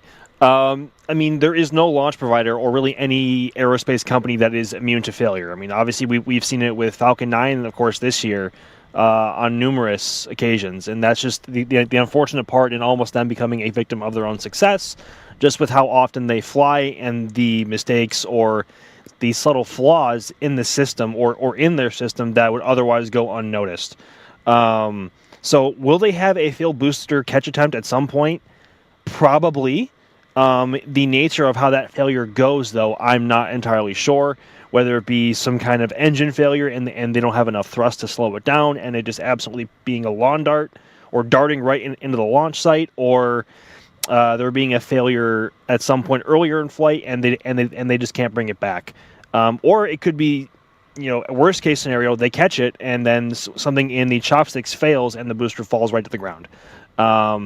There's a variety of ways that this whole process could fail, and it's really up to SpaceX to figure out as much of those flaws as possible beforehand and how probable they are, in order to plan accordingly to prevent them, or at least have as much of a chance as possible to prevent those from happening in the first place. But you have to start somewhere, and with how, I guess, precise and accurate the first catch looked, I think they're on the right path as to making it a very smooth process going forward. Hopefully it stays that way, but even SpaceX is not immune to failure, so I guess we will have to wait and see how that pans out in the future. I would tend to agree. Good answer, Max. I was able to do all the work I needed to do in the span of your single answer, so we don't even need to ask Alex this question. But I want to ask Alex. Moving right on. No, I'm kidding. Alex, what do you think? What do I think about what? Do you think we'll ever see a failed catch attempt? Maybe, yeah. I just hope it is early enough that it doesn't damage the tower, right? That is something like what we saw with Falcon 9 B1050, where it was a bit wonky through re-entry. The grid fins were not properly working and such, so it eventually landed in the ocean. In the case of the booster here, it comes in so much closer when it does the landing burn that if it fails at the landing burn or something like that, it will actually just pile drive into the beach. If it fails, like Falcon 9 though, that during that landing, it might land on the water, because it will be during that sort of translation towards the launch site as it comes through and it tries to. You could see it, right, when it became very, very hot on the bottom and everything, as it was trying to glide towards the launch site. But yeah, one thing, sort of update on what's the status right now. It looks like methane load has been completed. At least I don't see the level of the liquid methane increasing for at least the last few minutes. We also have had engine chill starting about 7 minutes ago, so we're about potentially 5 to 10 minutes away from a static fire test. Engine chill happens, at least for a launch, it usually happens about 19 minutes before a test. So it could be, around 7:10 p.m., 7 and 10 minutes past the hour. Liquid oxygen load continues as it should. It will continue up until pretty much until it's completely topped off. But that's where we are right now. We should have a test very, very soon. Just minutes away. Excellent. So yeah, I want to point out the atmospheric phenomenon you're all seeing right now. Like, yes, it's sunset, but it's sunset looking away from the sun. And that's what I was talking about a few seconds ago with Venus's belt, or the belt of Venus. It's that pink glow you get as the shadow of nighttime approaches. It's like light backscatter in the atmosphere. It's just so beautiful. It's such a beautiful frickin' effect. I love sunset so much. I love sunrise too, but I'm never an early riser. But hopefully we get, as the Starship program progresses and gets more mature, some launches at a time of day like this, because it would be utterly gorgeous. And this is not my camera, but it's a camera right next to my camera on a tower here at the Rocket Ranch Outpost, which has been so kind as to host me for this static fire and many other events. But yeah, just imagine this view of a Starship launch, and it can be your view too. The Outpost is a place that you can get viewing tickets for, and Rocket Ranch rules. So check them out. Also, hey, isn't lighting and atmospheric phenomena really cool, Max? Don't you love sunsets? Look at that! Oh my god! Wow. And the contrast as well with the white vapor coming away from the tank farm, and also with the frost in the booster. Like, that's perfect. God, and also the color of the belt of Venus as well. Like, it's really difficult to describe. It's like this like deep blue purple, like mixed with pink. Like, you almost can't recreate it anywhere else by any, I guess, manner or procedure. Like, it's so unique and it's so beautiful. And it only gets bigger and bigger for a few minutes before the whole sky just fades to navy blue and black as the sun falls further and further below the horizon. But we might be getting close to a static fire here. So the venting is obscuring some of the bottom of the orbital launch mount there. So we won't know if the deluge system comes on until obviously we see it splash over the cloud, assuming that cloud is still there. But hopefully we're getting close. I think the LOX tank has finished loading. It looks like that line is pretty solid. No, liquid oxygen is still going on. It's still going? Okay. Yeah, once liquid oxygen load finishes, we should see the YOLEM vent coming back. We should expect maybe like 5 more minutes, perhaps, of liquid oxygen load. We'll see. And then we get that OLM vent coming back, and then a few minutes later, the test. Unless they do, they have this optional hold point at T-minus 40 seconds, which is optional, as I was saying. So they could take that, if they need extra time, they are able to hold at T-minus 40 seconds. And after that, so this is sort of like looking ahead. Beyond that, you see there the launch mount, right? And that black thing, that's the booster quick disconnect.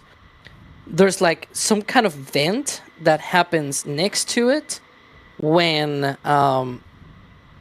they cross that T-minus 40 second gate that they call it. It's what they call the vent down of the systems, of the QDs, of the quick disconnects. And so that is essentially what we see. Give me a second. I'm gonna go roll my camera. You're getting me hyped up. I'm gonna go roll my slow-mo right quick.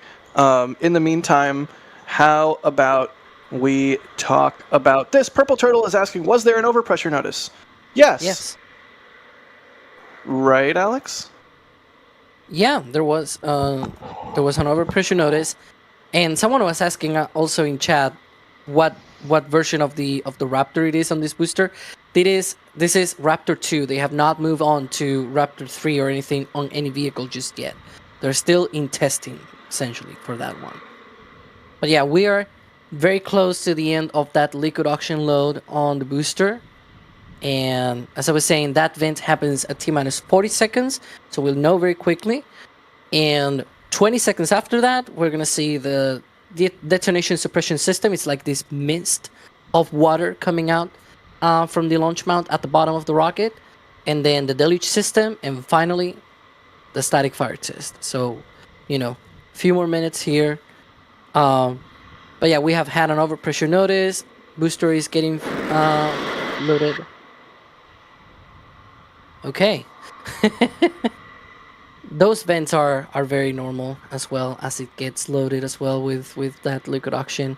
I'm carefully looking for that OLM vent coming back. That's the next thing that we should be looking at here. Well, that's definitely going to happen before static fire, right? So I can wait to roll my camera until then? Yes. Okay. It definitely happens before that. Jack, you sound nervous. Well, yeah, because I use a Canon R5, and I love me the Canon R5. Oh, God! I love me the Canon R5, but it is prone to overheating when shooting 4K 120 frames a second. So, also, the way that it works, because stupid H.264 patent law means that you can only roll for 7 minutes and 30 seconds at a time. So, Yeah, I probably have about 15 minutes to 20 minutes of roll time until the thing will overheat. So I have to judiciously choose. Also, you know, Max, you get really rapid rapid file size. Well, hello, Booster. You get rapid. Super Heavy's talking to us. I love it. Rapid file size bloat. It's like, stop talking about file sizes. I'm about to static fire. It's like, okay, my bad, my bad. Let's see. And by the way, again, that venting is normal. The booster is getting loaded with that liquid oxygen. It's getting close to the top. So you can see the empty portion of the tank is getting smaller and smaller. That is not actually empty. There's like an ullage gas is called. So as you decrease the volume of that available space for that gas, the pressure increases. You need to release the pressure. So that's the venting that we're hearing right now. So that's normal. We don't want this giant steel balloon to pop. Exactly. So they need to control the pressure as they keep loading liquid oxygen. This is not a depressed vent or anything. This is just, controlling the pressure on the tank. We see that also on Falcon 9 as well. It is very normal. Another thing that I should point out, though, because people are asking, is this really a static fire test? Because, we've seen in the past SpaceX sending an overpressure notice and then being like, you know what? We're going to do a spin prime. And then they don't do a static fire, right? Right. But they only load the boosters this way only for static fires. Because, they have they have a lot of liquid oxygen on board, and that is to weigh down and sort of, counterweight kind of thing for the booster. And so they only do that for static fires. On spin primes, they just load a little bit of liquid oxygen, a little bit of liquid methane, and that's it. Good deal. Speaking of how we know it's a static fire, Adam Slaughter is asking, is the 10-minute siren still a thing? Kinda. We don't always hear it. Sometimes it doesn't happen. It's not really ironclad. It's just sort of another tea leaf that we can read, right? All right, okay. Wait, I'm going to go roll my camera. I'm scared. I'm going to go roll my camera. I'll be right back.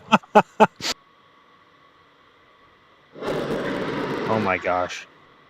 There's something so, not nerve-wracking, but it tingles your senses hearing a rocket alive and talking to you through its vents, and I can only imagine how this and other rockets sound up close when they're full of either liquid oxygen, liquid hydrogen, super chill RP1 or LNG. There's something about hearing. Oh my gosh. We're getting very, very close to that liquid oxygen tank being fully loaded. And when I mean fully, like the frost, there will be a little bit of a gap, right? It's not actually all the way to the top, but very close to the top. So we are very close to that top, and therefore we're very close to that liquid oxygen load being completed. It's talking to us. I'm looking carefully at all the vents, all of the activities, to make sure that we don't miss anything. Eyes are peeled as to when the vent from the OLM is going to return. Yep. What is my camera? A drum set? Because it's rolling. Wow. Do you get it? Wow. Do you get Sorry, it? Jack, I couldn't hear you. The rocket was talking to me over the. Please, will vent just appear right now, please. Yeah, I mean, any second now we should see that vent kick on, based on what we're seeing. Full LOX tank. Literally at any moment it could return. I mean, hopefully, because I just rolled my camera and I have the aforementioned like 15 to 20 minutes of roll before it overheats. So hopefully, we're coming up very soon here on a static fire of Booster 13. May very well be the first dusk or nighttime static fire of a booster. JS Webb, thank you for the support while we wait. Hey, there you go. Oh, there it is. There it is. We should be under 3 minutes from that static fire. Oh my god. Okay. Now, the next thing, this is going to be very fast, so you need to take a look at it. That booster quick disconnect, again, there's like this little quick vent that pops up out of it towards the, sort of like next to the OLM vent where it is right now. That vent, when it happens, that's the vent down, as I call it. at T-minus 40 seconds. So that'll be our next clue that we are 40 seconds away from a test. Then at T-minus 20 seconds, the detonation suppression system activates. That's the sort of mist, a gaseous mix of nitrogen and water underneath of the rocket, and then the deluge will come on and the fire. So look out for that. Stay tuned. Here's what we're going to do. Minutes away.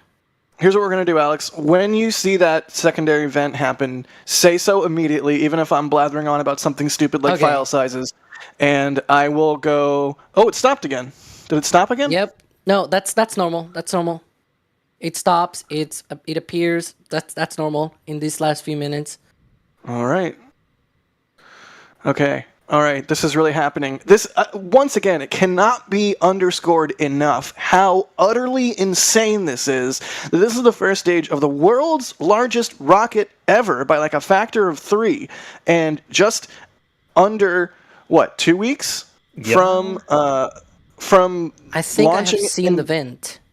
Okay. I'll be right back. Somebody talk. I think.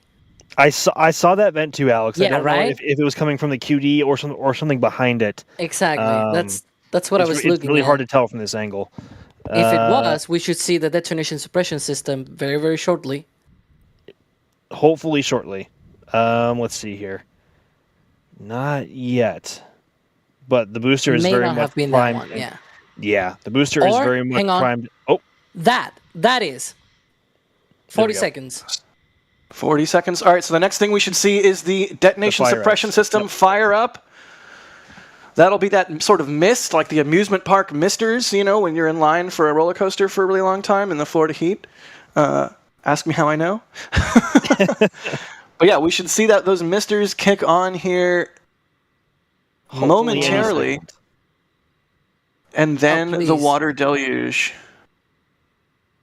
Unless they hit a hold and they are waiting, because they do have that 40-second hold that Alex was mentioning. Yeah. Oh god, this is nerve-wracking. I know, right? We're in business time, like right now. Also, fun fact: the memory card that I chose to water? Is that water? Nope, that's venting. No, that's from the OLM vent. That's trickling. I know we'd see the DSS first. I'm just like I'm antsy right now. The memory card I chose for this camera today, because I'm a big dumb idiot, as previously established on many streams, is only 128 gigabytes. So I only have 7 minutes of roll. Which normally for a still camera, 128 gigs is a lot. But when you're shooting 4K 120, ain't nothing. At that bit rate, it's nothing. It goes quick. Ain't nothing. It's true. I have like shots of Virgin Galactic, shots of Starship. The file size is like multiple hundreds of gigabytes. It's so easy to run into the... I'm talking about file size again. I need to get more hard drives. It's clearly on my mind. But hopefully here, any second now, we see that DSS fire up. Maybe? I don't like this. You don't like it? What don't you like about it? Explain. Because it should have happened already, and it hasn't happened. Well, it's worth noting that they have this hold for a reason to either troubleshoot any problems they're having or to look at any data further than what they already have. So it's not like because they didn't go when they were going to that the whole test is scrubbed. That's not what this is. Like, this is their one window and their one chance to look at everything once more to clear for a static fire before they have to recycle the whole system. Good deal. Oh my gosh. The nerves are so tense right now. Yes, they absolutely are. And the lighting could not be more beautiful.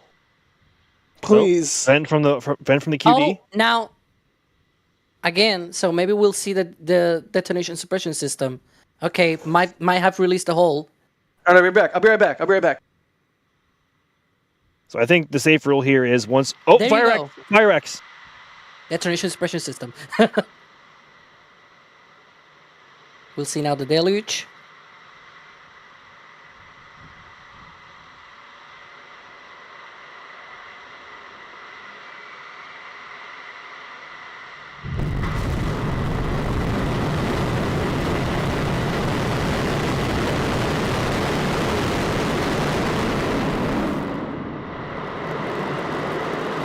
Let's go. Oh my lord.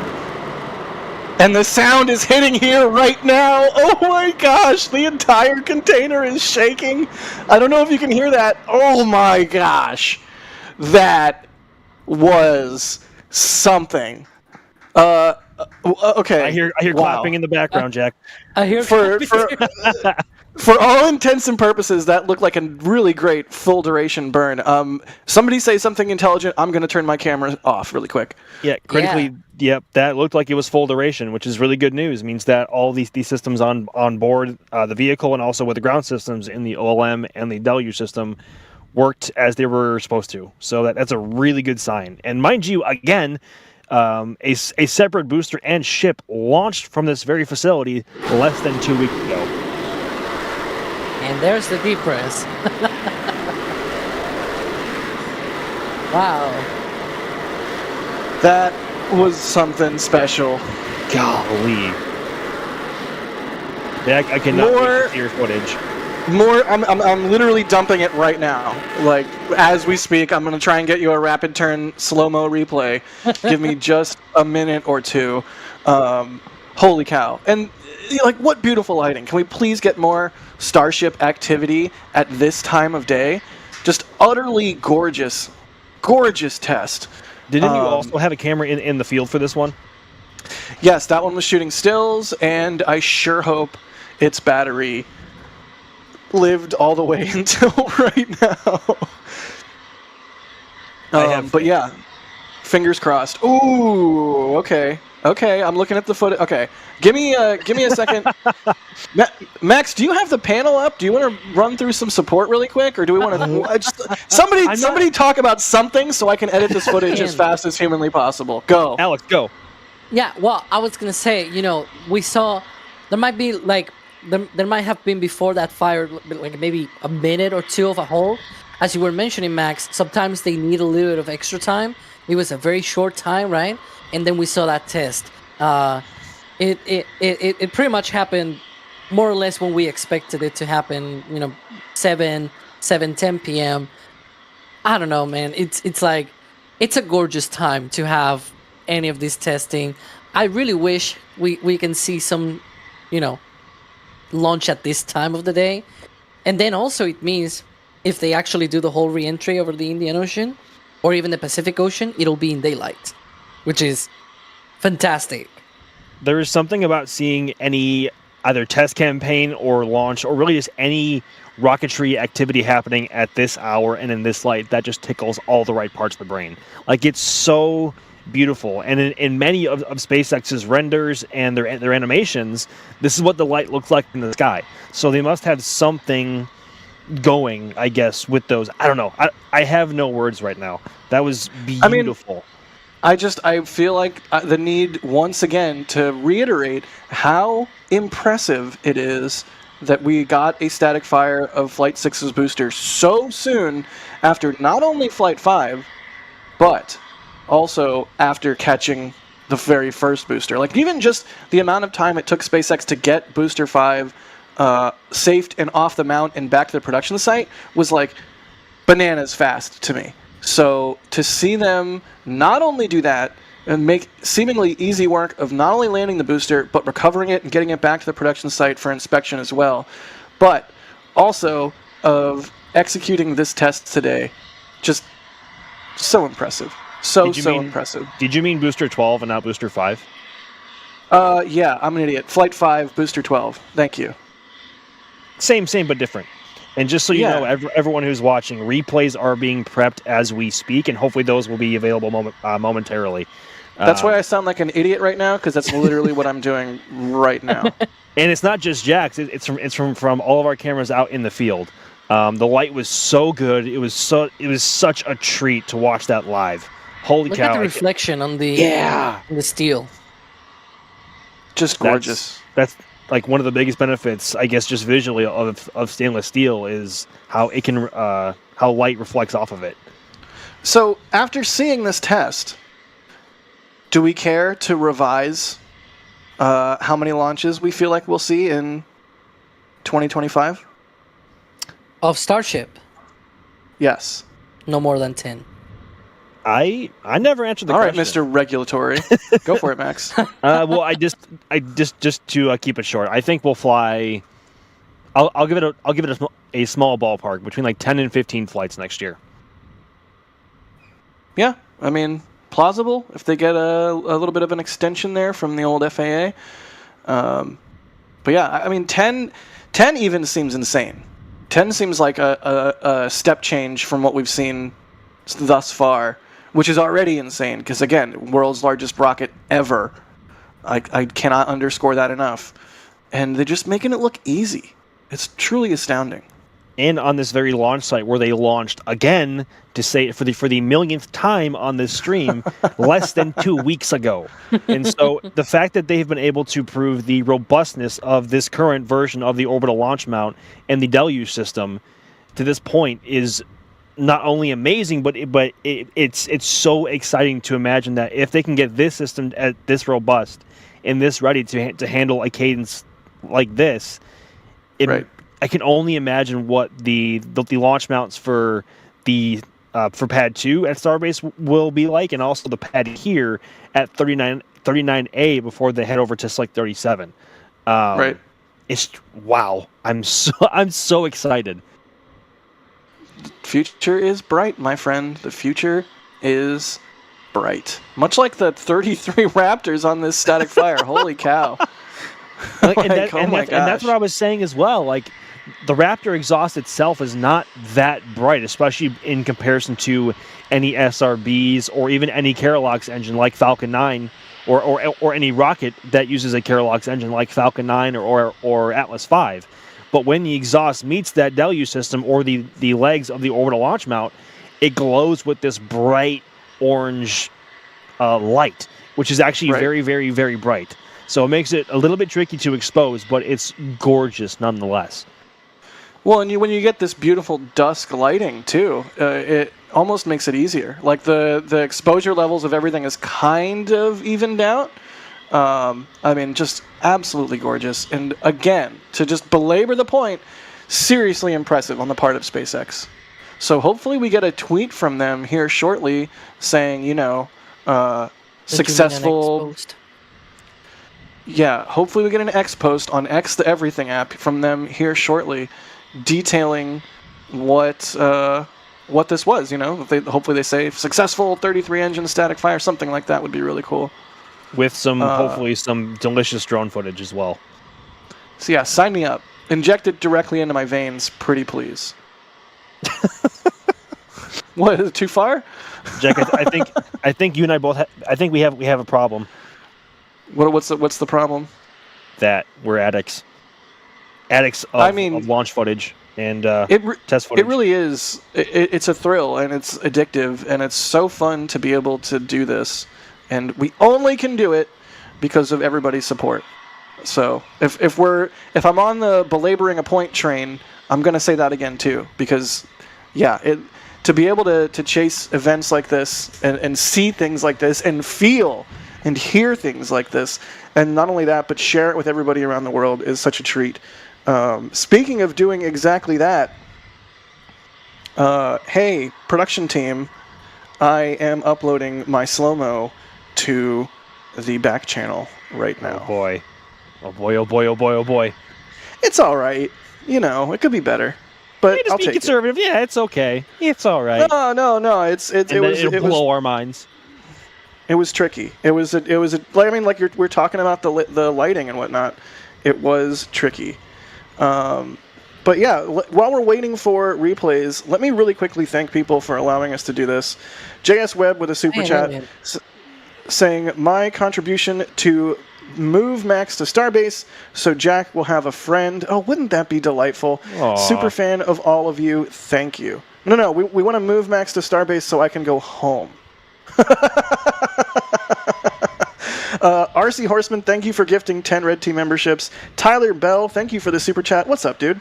They say, Frog from Rebecca and TJ. What's up, Frog Girl? Parker, thank you for purchasing a print from Max. They say, I'm glad I was watching the test, otherwise I would not have seen this print. Thanks to all a part of NSF for coverage and great commentary. You guys are too nice. You were too nice. Let's get some mean super chats. Like, really tear me down a notch. Oh, no. Just done. Careful what you wish for, Jack. oh God. Oh geez. Oh God. Just done. Thanks for becoming a PadRat member. Elvis Gates becoming a Red Team member. Dylan Bessier becoming a PadRat member. Michael purchasing a Max print. Max, I think you. Oh my God. They say thanks for all the work you do. I thoroughly watching and listening. Still gives me chills. So awesome. God bless. Thank you so much, Michael. Steve gifting 5 Red Team memberships. Thanks, Steve. Always love seeing your name pop up. Maple Tree Studios with a super chat. They say, stupid question. What tartan is Jack going to have on his kilt? None, because I'm not going to wear one. That one. Good deal. I think we are working on those replays still.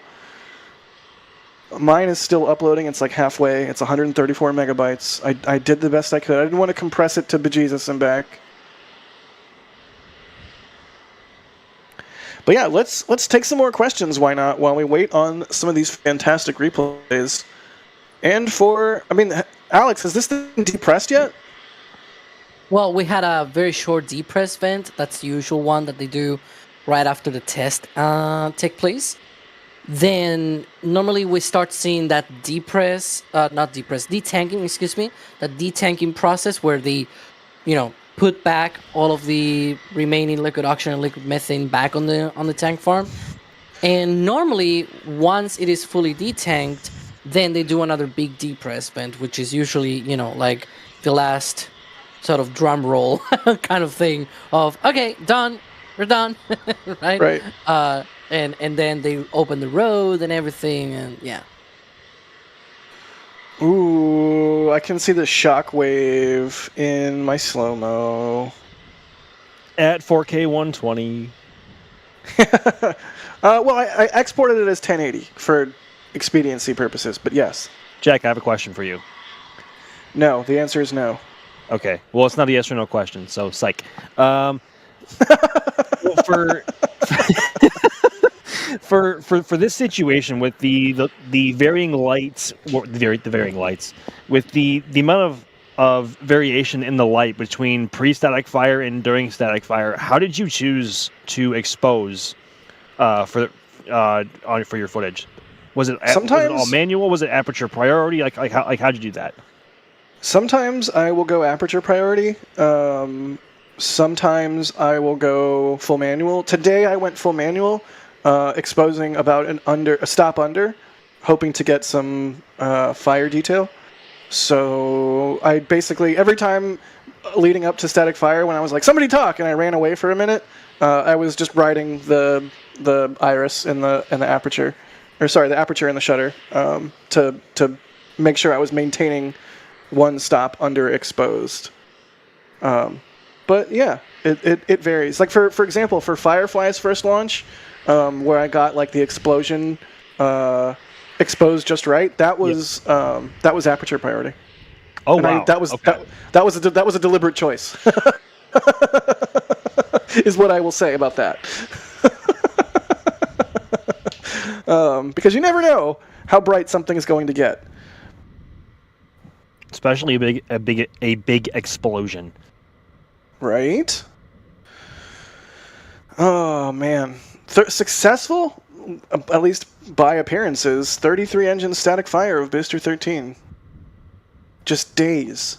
Uh-oh, Jack's slow-mo replay is up in the back channel. Hang on. It is in the back channel. Give the production team time. Give them time. I also I did not color correct it really at all, so it'll be better when you see it in the daily video and in Starbase update. But I just wanted to get something out ASAP, and left the color correcting for later. That's why it looks so gray. But y'all will be able to see that replay and a bunch of other ones that we're going to show you here in just a moment, so don't go anywhere. And I know we spend a lot of time thanking people for the super chats and the memberships and whatnot, but it just goes to, it should be reiterated. We appreciate anybody watching our streams, whether you can contribute monetarily or not. In fact, one way you can support us completely free is by making sure you're subscribed. I mean, I know it's like YouTube cliche, but for real, make sure you're subscribed. Tell your friends about us. That is a huge help. I know some people are like, oh, I'm bummed. I'm not in a position to super chat or what have you. Don't worry about it. That's it. We're a massively distributed thing. People around the world are doing their part. So don't feel bad if you can't support us monetarily. Just, hit the like button. Tell your friends about us. That's huge because we want to keep growing. And as we can grow, we can continue to do more awesome stuff. Like really cool replays of a 33-engine static fire of a brand spanking new super heavy booster. Kevin, Jay, do we have replays? I hope we have replays. Chat, can we get some replay hype? Can we get some hype in chat for some replays? Like hype replay. Yeah, like let's get here. Here we go. Here we go. Here we go. All right. This is not mine. This will be a view from... No, it's still good. This should be a view from north. This will be a view from our northern camera site here, which is beautiful. Don't get me wrong. The light from this angle alone is beautiful. Now that you mentioned that, keep an eye on this camera later today. Just saying. Hey, shush. Secrets. Secrets. Yeah, shush. People will soon find out why I got up at 7 a.m. and then did not go to sleep until... ? They'd have to wait till later tonight for that. That's the DSS. Okay, this is a closer in angle from the north angle. I'm not sure why the last one didn't have a static, but here we go. Let's see what we can see. It's about 20 seconds of DSS before ignition, right, Alex? Yep. Deluge. There's the water. There's the deluge. That's about 10 seconds before. First bank. Yeah. Wow. Second bank. And third. It's still so crazy to me that the tank farm is right there. Look at the flames shooting up over the bird. Wow. That is beautiful. You can see the Mac diamonds. Look at that. Wow. Oh my God. Wow. That was something else. The wind direction and the lighting today. Oh my goodness. That was nice. Dude, that was insane. Real nice. That was real nice. Okay, here we go. All right. This is CP11 out in the dunes. Come on, CP11. Do us proud, buddy. Do your thing. Otherwise, Max and I will kidnap you again and leave you in some far-flung state. I think you mean D, but not me. It's okay. Yeah, I meant D. Sorry, Max. I mean Mark. We could kidnap CP11. Also, yes, we could. I mean, hey, New Zealand trip number 2, Electric Boogaloo. This time with CP11. That would be pretty sweet. All right, there's the DSS. Oh, come on. I hope we get similarly amazing views of the mock diamonds from this one. Please, please, please, please, please, please. Come on, camera gods. You never know which way the wind is going to go, and you never know what kind of shot you're going to... Look at that. First bank, second, and third. There you go. Just gorgeous. Almost. If anything, this is a great angle to show just how turbulent the flow of gas is. Almost. There was a frame there.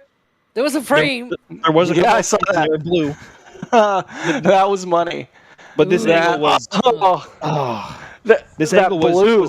This angle was a great example to show just how turbulent the flow of exhaust gases are outwards from the OLM. Okay, I have no idea about cameras, right, and lighting conditions or anything. Is this just me, or Raptor is looking more blue lately? Because even at McGregor, we've seen tests that are looking a lot more bluer lately. It really depends on the time of day and also what the camera is set to expose at, honestly. Yep. Yeah, like white balance is so important for something like the exhaust plume of a rocket engine because it's outputting a very specific color of light. So if the cameras are sort of white balanced to look more, here we go, or Dune, to make bluer light like you would get at sunset more white, then white balance. It's a thing. Look it up.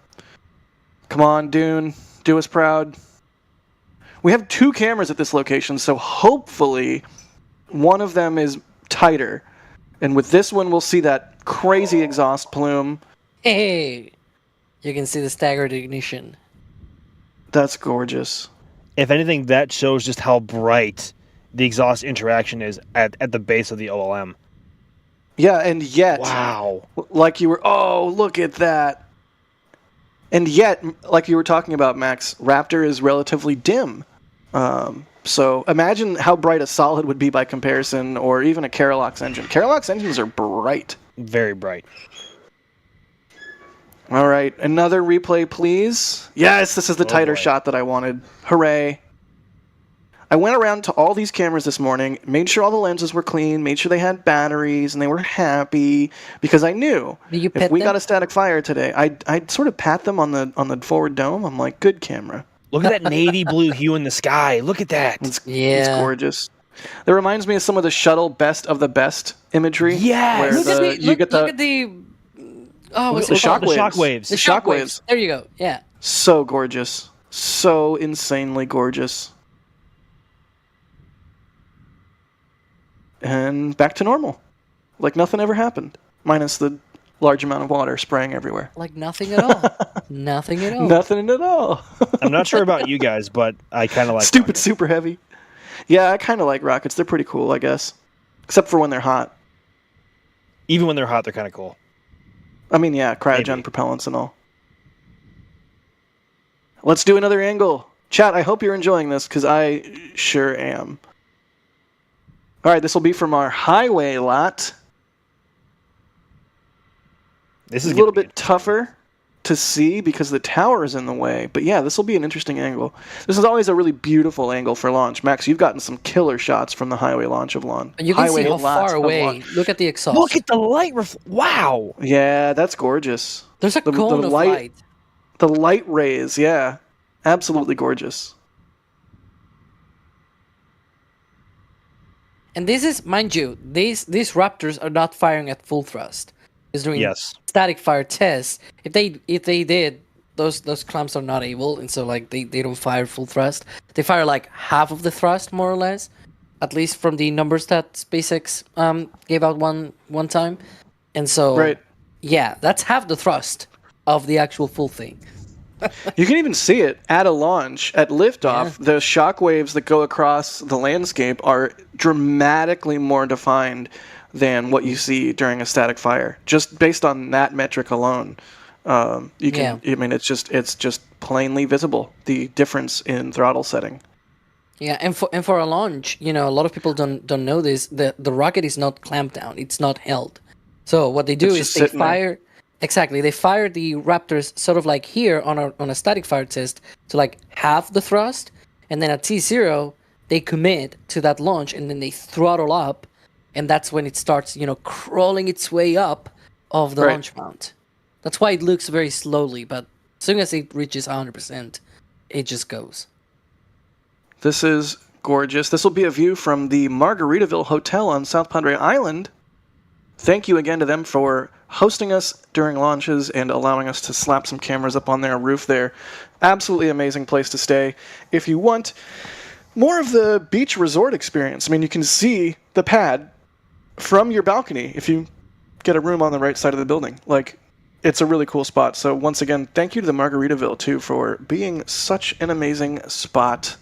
Be sure to check them out as well.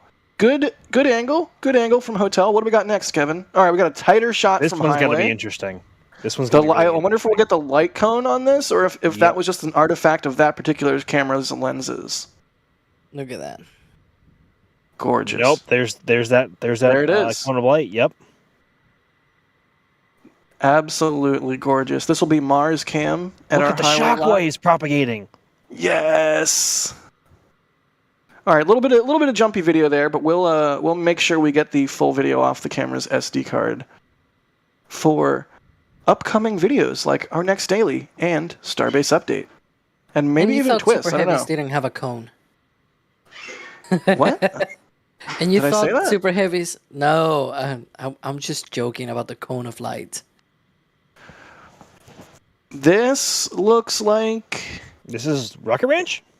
Yeah, this is going to be the Rocket Ranch outpost. So this is going to be our outpost cam that is on the tower at Rocket Ranch. It looks like they left it wide. Look at the cone of light. Yeah, Wow! that's just gorgeous.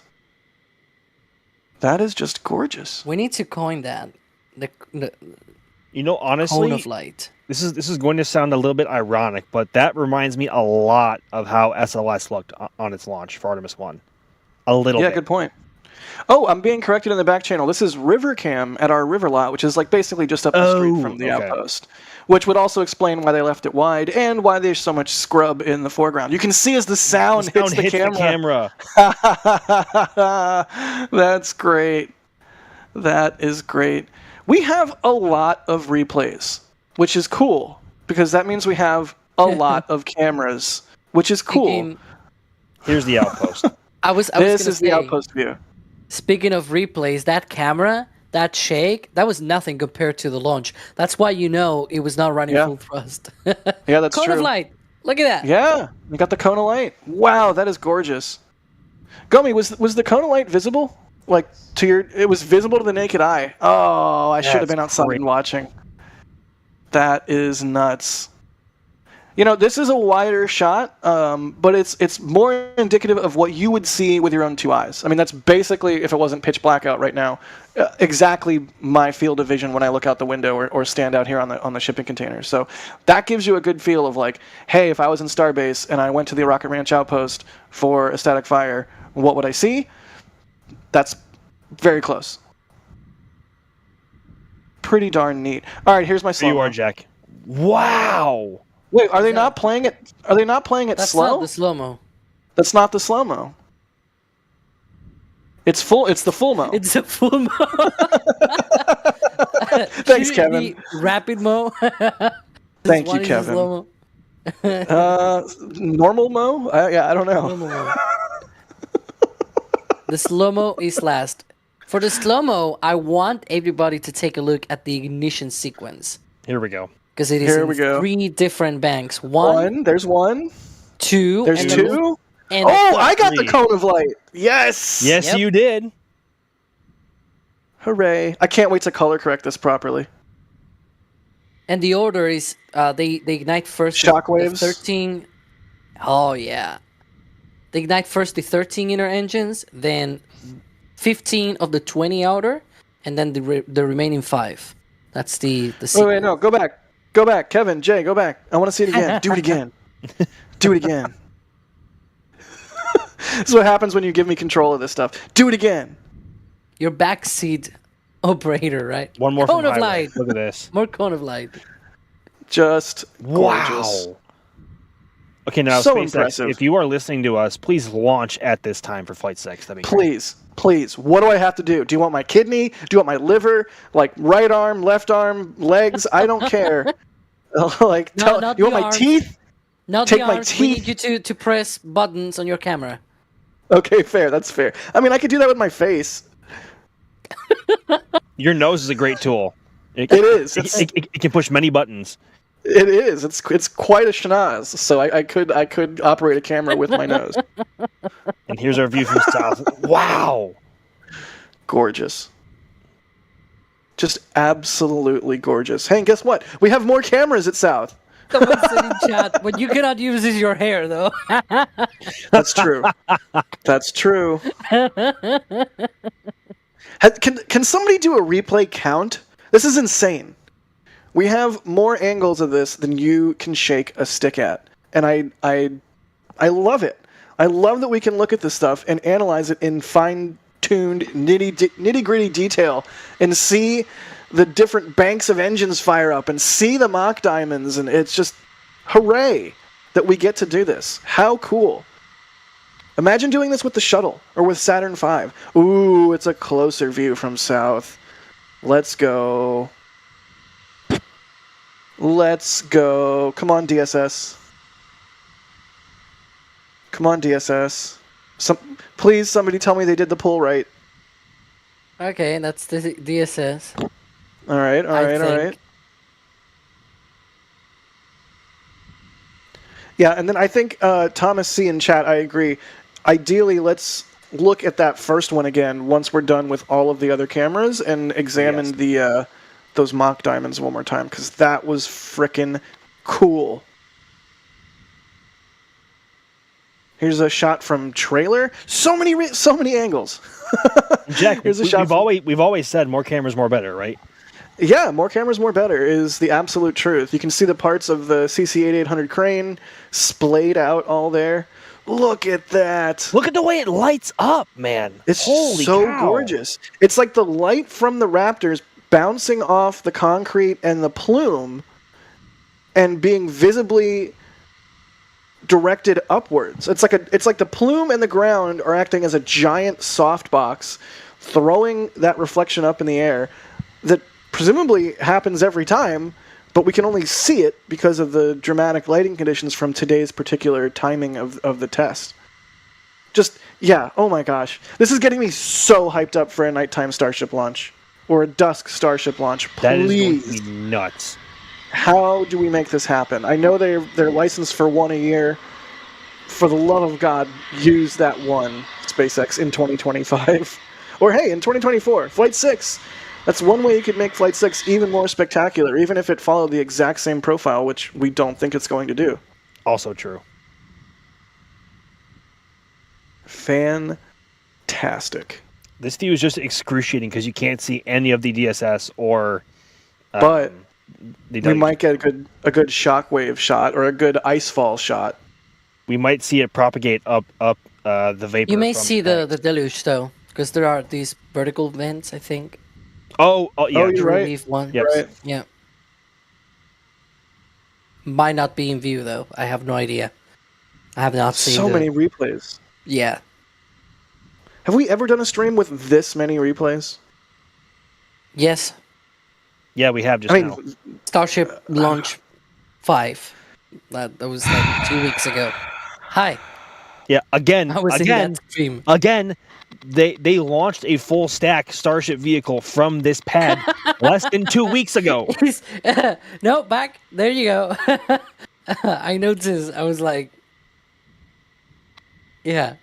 Kevin was like trying to skip to the static fire. All right, hit play. Hit play. Oh, okay, he hit play. It is playing. It is playing. Subtle foreshadowing. There we go. Look at that. Look at that. Yes. Yes. That's amazing. Do we get any kind of shockwave goodness? Oh my gosh, look at that. I love how at ignition the sheer vibration shakes off the outer layer of ice that's built up on the tanks, and it all just falls. And you can see it. Oh my gosh. The ice fall and like the flow of the cold vapor, being like venturied into the mount from the Raptor's initial, like that sort of shot and those dynamics are absolutely gorgeous. Wait, Kevin, did we not play I thought we played my slow-mo already. We did, but you wanted to play it again, didn't you? Oh, I want to see the mock diamond one, the very first one. My slow-mo's crap compared to that. Let's get some more hype in chat. Come on, chat. Or how about both? Let's go both again. Okay, yeah, both. Okay, ¿Por qué no los dos? All right. Come on, DSS. Come on. Sound suppression?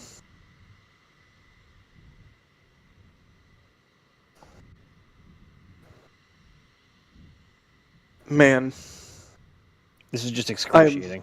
I need a launch at this time. I need a launch at this time of day. Like, I need it. Like, I need oxygen and food and water. Look at the shockwaves propagating out. Wow. Is this some kind of phony slow-mo? It's pretty cool, though.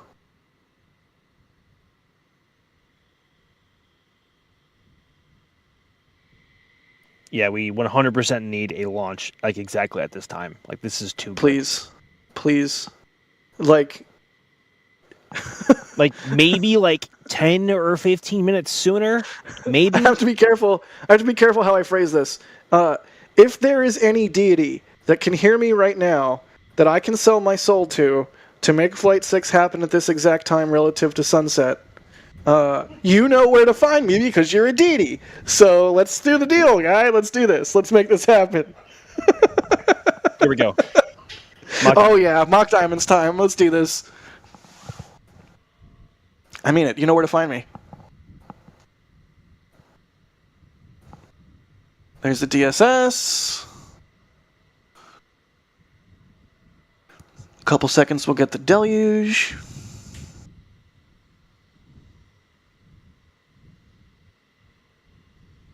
Couple seconds, we'll get the deluge. A couple seconds, we'll get the deluge. Alex, say it. Alex. Say what? There it is. Deluge. Alex. You killed it. Alex, Here we go. You blew it. You blew it. Ignition. Look at that. There's going to be the fire coming over the berm. That's not even the full treat, though. Wait for it. Wait for it. Yes, that. Look at this. Is so special. Look at, you can see it. That is so insanely special. That is the first time I've ever seen static fire of a booster footage that looked anything like that. That is so special. Hooray. What do you even say to that? Hooray. We did it. Can we maybe freeze frame on the Raptor shutdown to get a better look at those mock diamonds? I certainly would not be opposed to that. Well, so it looks like we might. Okay, well, I'm just going to watch it. I'm just going to sit back and enjoy it for a second. So there's the DSS, and in just a couple seconds we'll get the deluge, right, Max? In just a couple of seconds we will get the deluge. Yes, Jack. Alex? Something deluge. I'm not. Bro, you had a second chance. You had redemption ability. I'm sorry. I was focusing on another thing. Anyway, go on. Yeah, there's deluge, static fire. Second bang. Oh my god. Oh, here we go. Phony slow mo. Oh dear. I'm here for it. I'm here for it.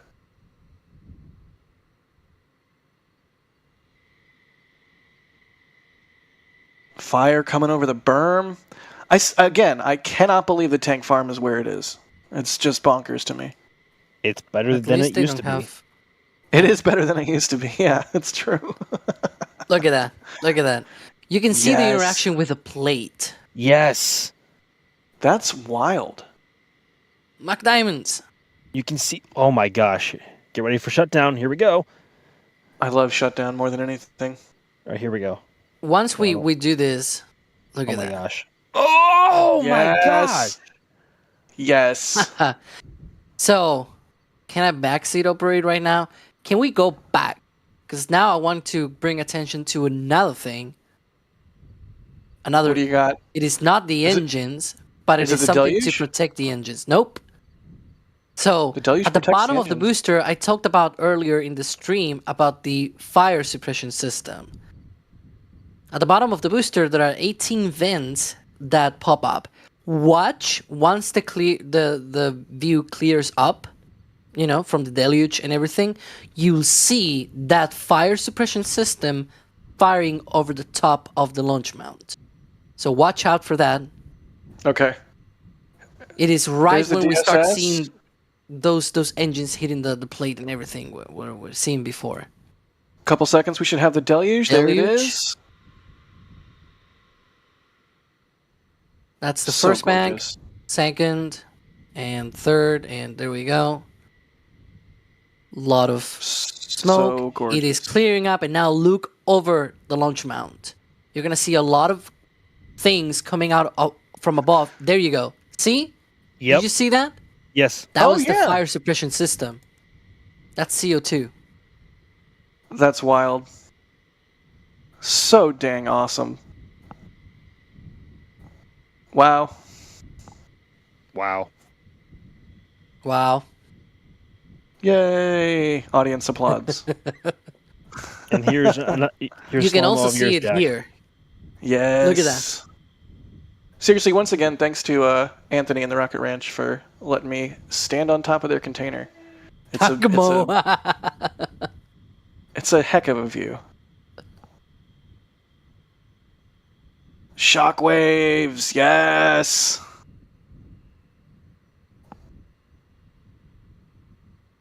See, it's all about wind direction. I couldn't see the base of the mount or the pad there from this particular direction just because today the wind was coming towards me. Still looked really cool though. Wow. Well, once again, the only reason we can do stuff like this, and the only reason we have 10 million camera angles to do replays of, is because of all y'all support. It truly is humbling. It's the greatest thing because we have the greatest job, and you guys all enable it. So thank you so much, Max. Do you gotta go? I do, unfortunately. Yes, I got to get home and tend to some things. But just to reiterate what you were just saying, this would not be possible without the love and support from everybody who's watching and everyone who is subbed to our channel and following us on all the socials. This is truly a dream come true to be following this and chasing this full time for everyone's benefit at home for coverage. And so this is just amazing. Thank you so much for everyone who's watching, and I will hopefully see you guys all very soon. Thanks, Max. We love you. Bye. I mean, Mark. Oh my God. I was really hoping you forgot, but I guess you didn't. Never mind. Bye. The internet never forgets. Chat, say goodbye to Mark. You can see Mark's info there in the top right. I hate you so much right now. Deal with it. Okay. Chat is saying bye, Mark. Oh, no. Oh, hi, Mark. Bye, Mark. Oh, good deal. Oh, bye, guys. But in that vein, I do want to thank everyone that was coming through with support. You know, when we get close to static fire, it can be hard. So really quickly, Carol grabbing a max print. They say, do a compilation one time with Birds of Starbase. Actually, I shot a cool hawk today. So look out for that in the member photos that are going to go up later tonight. Mock, thank you for grabbing a max print. They say, Soul here, I love your videos and praise to stubby gods. Talamd, or Talamd, thanks for becoming a Capcom member. That is very awesome of you. You get access to the, Alex, what were we saying we're going to call the post-show and pre-show for the Flame Trench? It's the, what's the pre-show?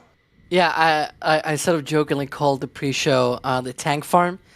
And the post-show should be the combustion byproducts. No, combustion that's your byproducts. take. My take is that it should be the deluge pond. Because that's where, all the deluge stuff gets to, all the junk from that.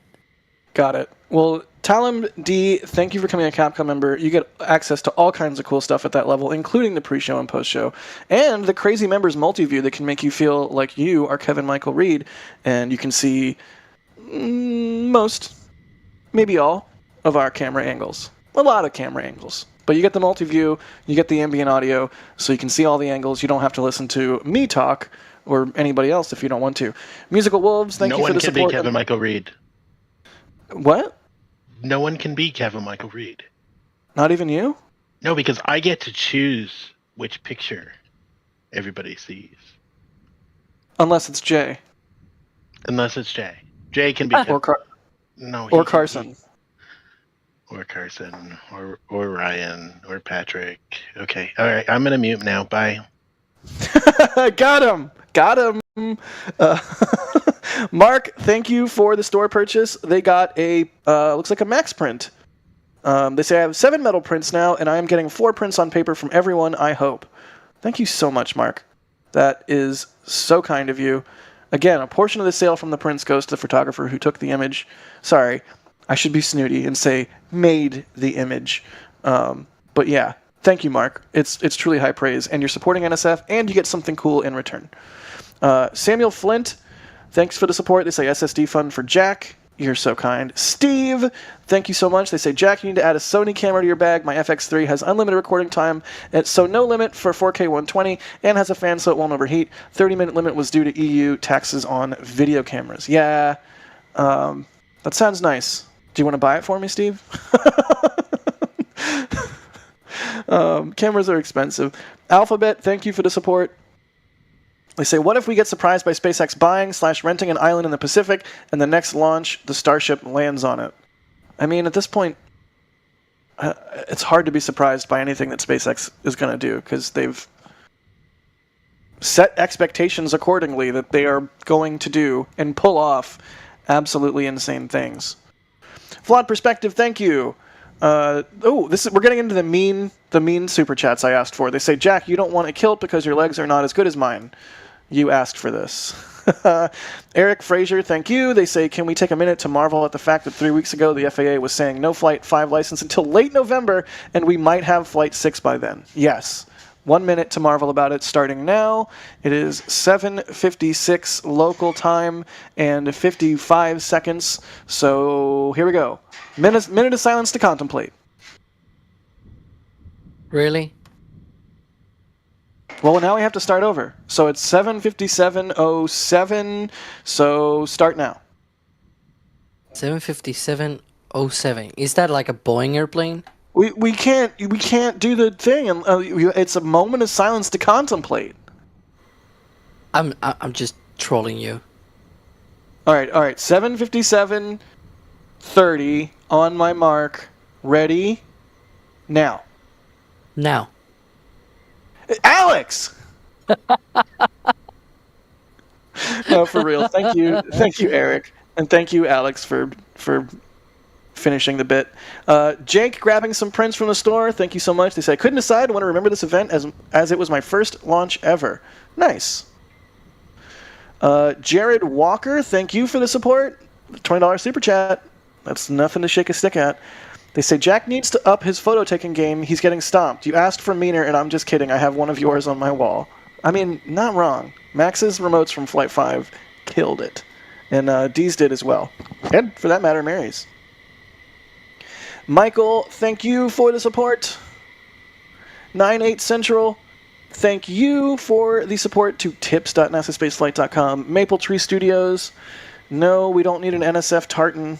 What is it? I assume a tartan is like a kilt? I don't actually know. I'm being nodded at. It's the pattern. Oh, it's the pattern. Got it. Thank you for that. Real-time feedback. Soul Productions, thank you for the support. Joseph, thank you. They say, wait until it's launch at this time of day. Grabbing some Max prints. Or a Max print and a mouse pad. Jeffrey Lucas, becoming a Red Team member. Steve, thank you so much for the support. Steven Fernandez, thank you for gifting 5 Red Team memberships. Eric, thank you for the support. They say, drink every time hosts say wow. Don't do this. Todd Bernal, thank you for the super chat. They say, if SpaceX asked us for 1 kidney each for them to give us a flight at this time, we would put the dialysis industry out of business. And Edward, thank you for upgrading to Red Team. Y'all, that is so much support. I don't even know how many minutes that just took, but holy cow. Thank you. Again, the only reason we have all these cameras out here, the only reason we're able to have Mary and myself out here is because of all of y'all's support. And it's not even just about that. It's also everybody in the background that makes everything work, like a one Mr. Kevin Michael Reed, whom you were we able love. to see all of that in action today, right? Yeah, That's really. the whole point. I mean, and we did the member stream for NROL, whatever number it was. The rock and roll. Yeah. So, no shortage of activity on the NSF side of things. But, yeah, I mean, looks like the roadblock hasn't gone down yet. I don't think we've seen a final depress of the booster yet, but what are we thinking? Do we want to wrap things up and leave open the possibility of going live again if it looks like activity is picking up again? Because they do have 3 more hours in this closure, but I don't know if we want to stay live and watch the flashing lights on the police cars for 3 hours. But yeah, Alex, thanks for being on, man. It's been a pleasure, and all of that while writing to his... Not entirely. I got a shout out to Marty, because he also writes Twiz, and today I would not have been able to commentate any of the live streams if, he were not doing that, so, that's always amazing. And so yeah, I gotta finish that as well, so that Alicia doesn't, go behind me, trying to, do it, complete it. But yeah, anyways. Good deal. Thanks for being on, Alex. Earlier we had Trevor on. We also had the Burgonator on. We also had D on. It takes a whole team of people here, and it's more than even just the people you hear about or the people whose names you know. There's people like Marty, who helped Alex write Twist this week and many other weeks, who you might not even know exists. But yeah, it's a big old team here at NSF. We're so not a big company, but we're a big team of just insanely dedicated people. Oh yeah, also Jay was operating earlier. Just wild. What a good day. What a good test. We had Kevin operating too. Kevin, thank you. You can see everyone's info popping up on the top right there. But if something starts happening in Starbase again, rest assured we will go live again. But in the meantime, let's all go hang out. Oh, Leica is a good girl. She's been not able to enjoy the fun of outside all day today because her bad dad has been doing Starship stuff. So she is a good girl. Also, we need to get her picture. She needs to have a picture. Also, NSF has social media. Follow us on X. Follow us on Instagram. Follow us on Facebook. Follow us on TikTok. Wherever you get your socials. That's another a good way also to know if we are going live again. That's true. And it's a good way to support us. We appreciate it. Nice. All right, nerds, thanks for hanging out. Thank you for all the support. It really means the world. With that, I think we'll wrap things up. If something starts happening again, we will go live again. But in the meantime, let's all go hang out at Starbase Live and look at some flashing lights as we wait for the roadblock to come down. And once again, thanks for watching.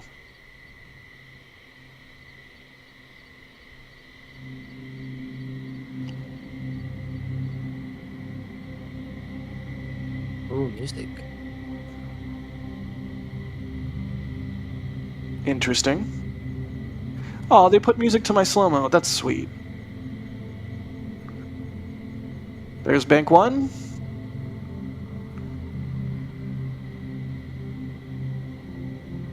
Two and 3 are in there somewhere, I assume? Yeah, the time between 2 and 3 is like 0.8 seconds, so it's a lot shorter. Oh, I love the shockwaves.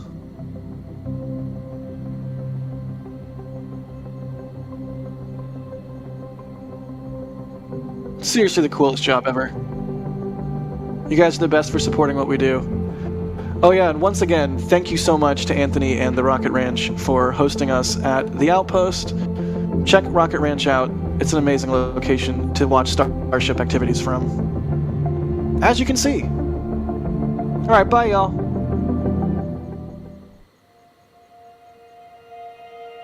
And here we go.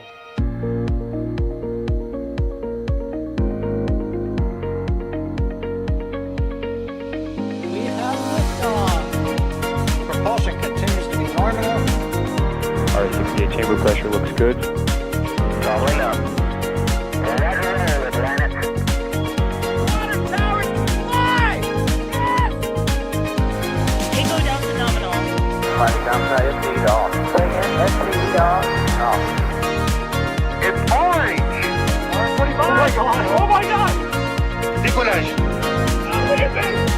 Put that in the big bag, 343 unfolds to go. Indeed. We rise together, back to the moon and beyond. If the methane would be igniting in the flare, correct?